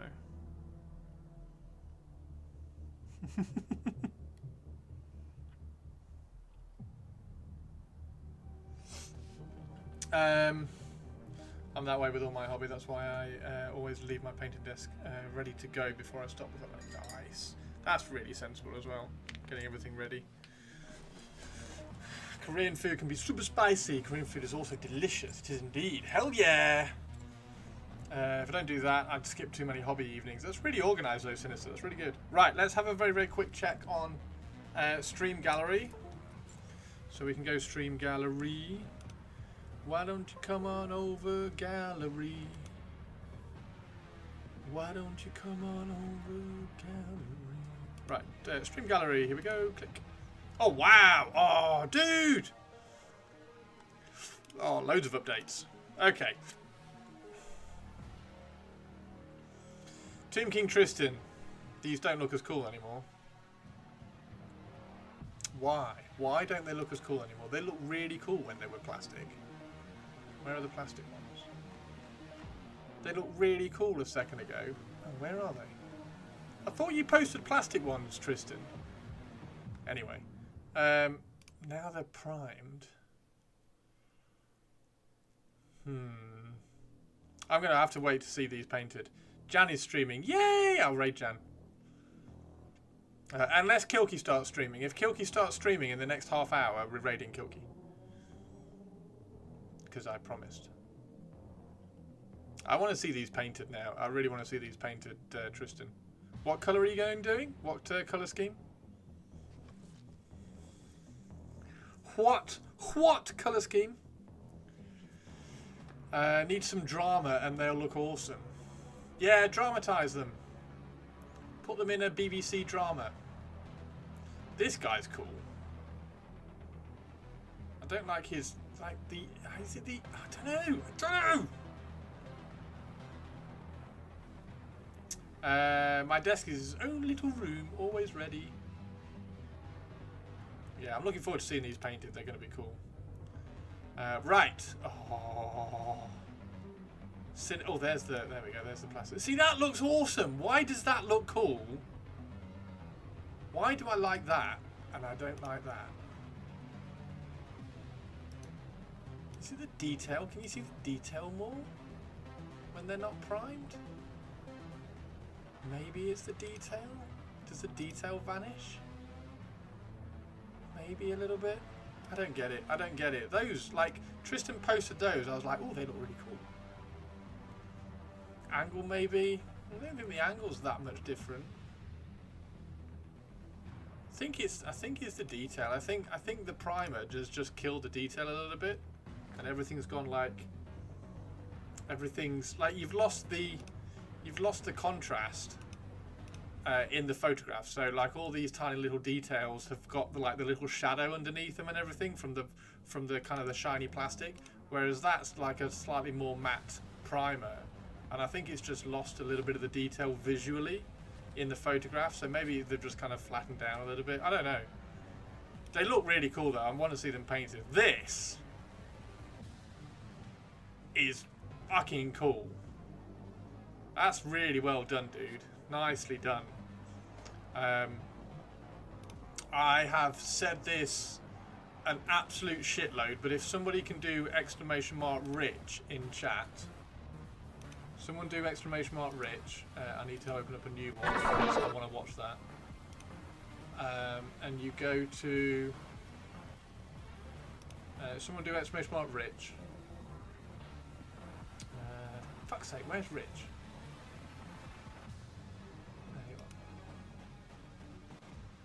And then you find on here, there's two videos that are really useful on here for non-metallic. There's the be all and end all of non-metallic videos, in my opinion, which is how to paint Rogel Dawn's armor in non-metallic gold. So it's an hour video of him painting that, and it's fantastic video. It's really, really good. And then there's also a Stormcast. There it is. So Stormcast Eternal. It's a part 1 and a part 2. Like, you can just watch the part 1. It's 57 minutes, but you only have to watch like a little bit. You only have to watch like 10, 20 minutes of it. And this is painting non-metallic gold on a Stormcast Eternal fast. And it's really quick. It looks amazing, but it's really messy. So that is really good for like a learning how to do non-metallic. And then the be all and end all is that one there. So yeah, drop Rich a follow, and obviously he's got all his Patreon stuff is all is like every time he does metallics on his Patreon, it's all non-metallic as well. So he's always talking about non-metallic, but those two are the two videos that I would rave about, and I do, because he's annoyingly good. Right, let's have a look. Let's carry on and having a look. But yeah, that's really nice, mate. Liking that. Like that. So you just need to push the highlights now. So these need to go up to white. Fantastic. Oh, it's so good. This is brilliant. This is turning into one of my favourite models ever. This is so cool. Oh! It's like a werewolf bat vampire. It's fantastic. Do it yourself? What? Do !Rich? No, somebody else do it. I was finding the video. I was finding a video to promote my friend. Because honestly, Rich doesn't get enough props and enough views. Because he's brilliant. Yeah, this is awesome. Sinister, this is really cool. I'm looking forward to seeing this finished. And Tristan, they're fab. You're already subbed to Rich. Excellent. Excellent. Excellent. Right.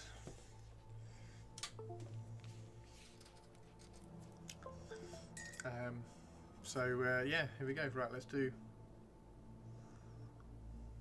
But yeah, it's been quite funny that we've both done this colour scheme. Comfort zone again. It's been a minute. Yeah, that's always fun as well.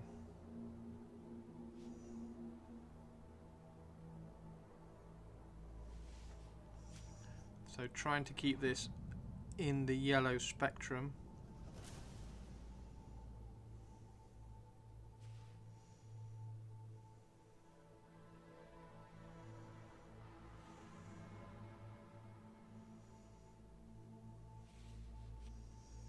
Just making sure the yellow stays nice and rich. Haha, but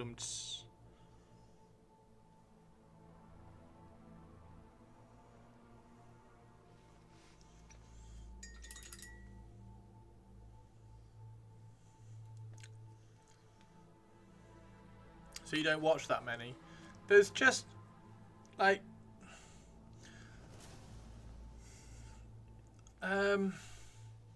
There's one that he's put up. Well, I don't know whether he's put it up yet. The one for Dark Mechanicum.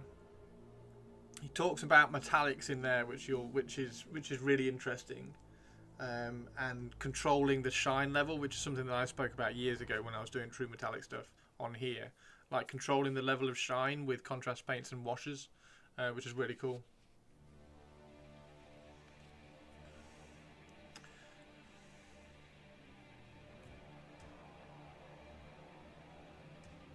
But thank you for subbing to him, Tobes.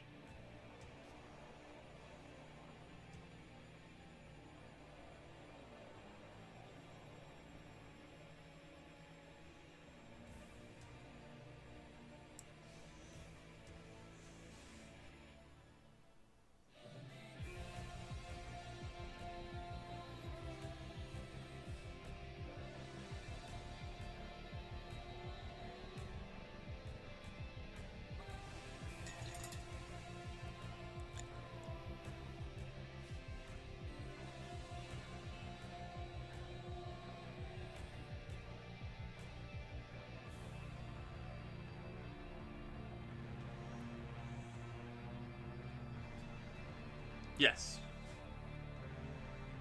Yeah, so that's one of the reasons why contrast paints are really good for metallics, because you can knock that shine back. Because to make true metallics look good, you need to control the shine. Because when you put a metallic paint on something, everything's shiny. So you have to control where the shadows are over the metallic paint. It's something that I did on. I mean, it's something I do on this. Like this is controlling the shine because I'm using the patina and the oxidation to control the shine. So the shadow has got this oxidation in it, which dulls it down, and then you can push the shine with the shiny bit. So yeah.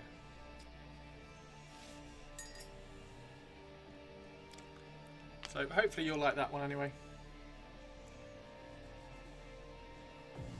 Yep. Yep, the scale range is fantastic. Right.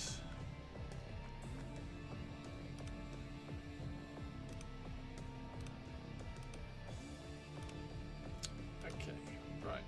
Let's see. You can push the shine with the shiny bit.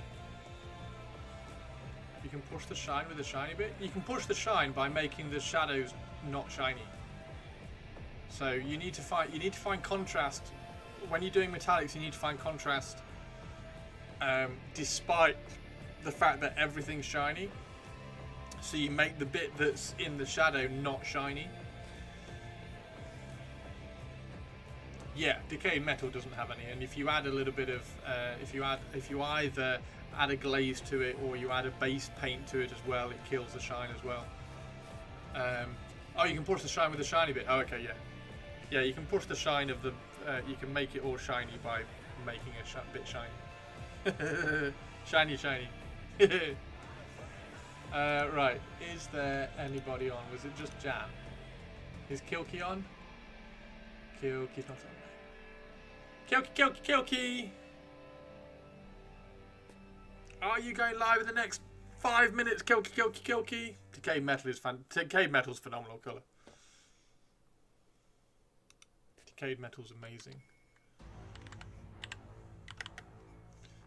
Let's set up a Jan raid. Genuine vision. There we go. So everybody had a good week. And I think the Eldar Phoenix Lord, it was the Spider Lady, wasn't it? Overwhelmingly Spider Lady for me to paint, so I will do my best to paint Spider Lady. I can't. Hang on. Just before we go.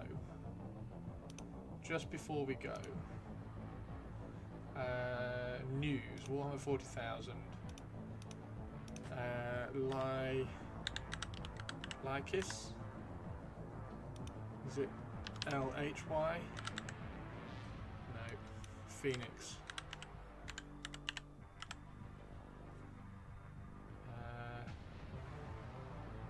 Fucking waste of time, isn't it, this website? It's such a waste of time. Right. It's such a waste of time. If I get here and I spelt Lycus right as well.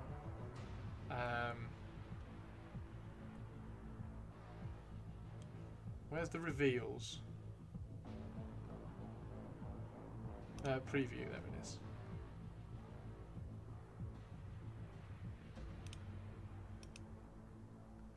Show's really good, isn't it, Sinister? We watched it on stream the other day.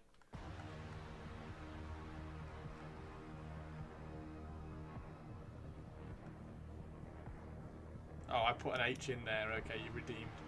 Yeah. So does she need a different head? Does she need a different head? Because I think I'm not sure whether the head is too tall and weird with the eyes, and if I put a different head on to make her a Drukhari, Dark Aeldari Phoenix Lord, do I just put a different head on her? Like, the mandibles are awesome. It's like they deliberately made it hard to find things. It pisses me off.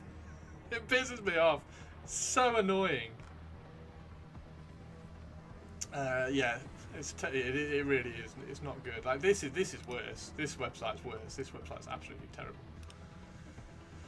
So yeah, you could just paint the mandibles more evil. Maybe you can probably just paint a Drukhari. Yeah. So I might.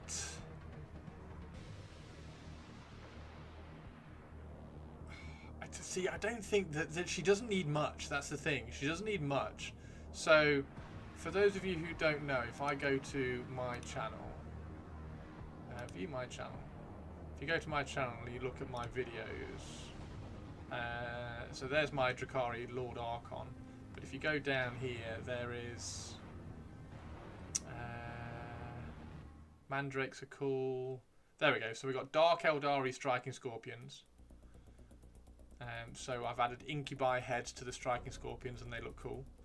And then we also have Dark Aeldari Howling Banshees somewhere. Where are they? When did the Howling Banshees come out?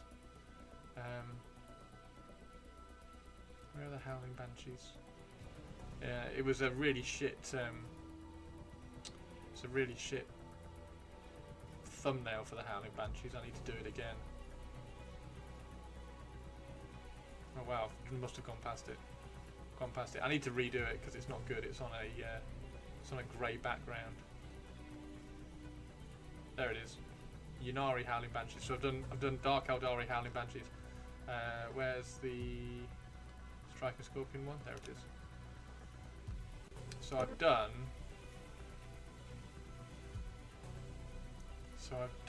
If we skip. So that's the Dark Aeldari Striking Scorpions, and then there we go. So that's that one. That's the unit. Where's the? There we go. So we've got Dark Aeldari Striking Scorpions. I'm sure I showed. Did I show it at the beginning? Maybe I showed them at the beginning. Yeah, there we go. So that's the Dark Aeldari Dark Reapers.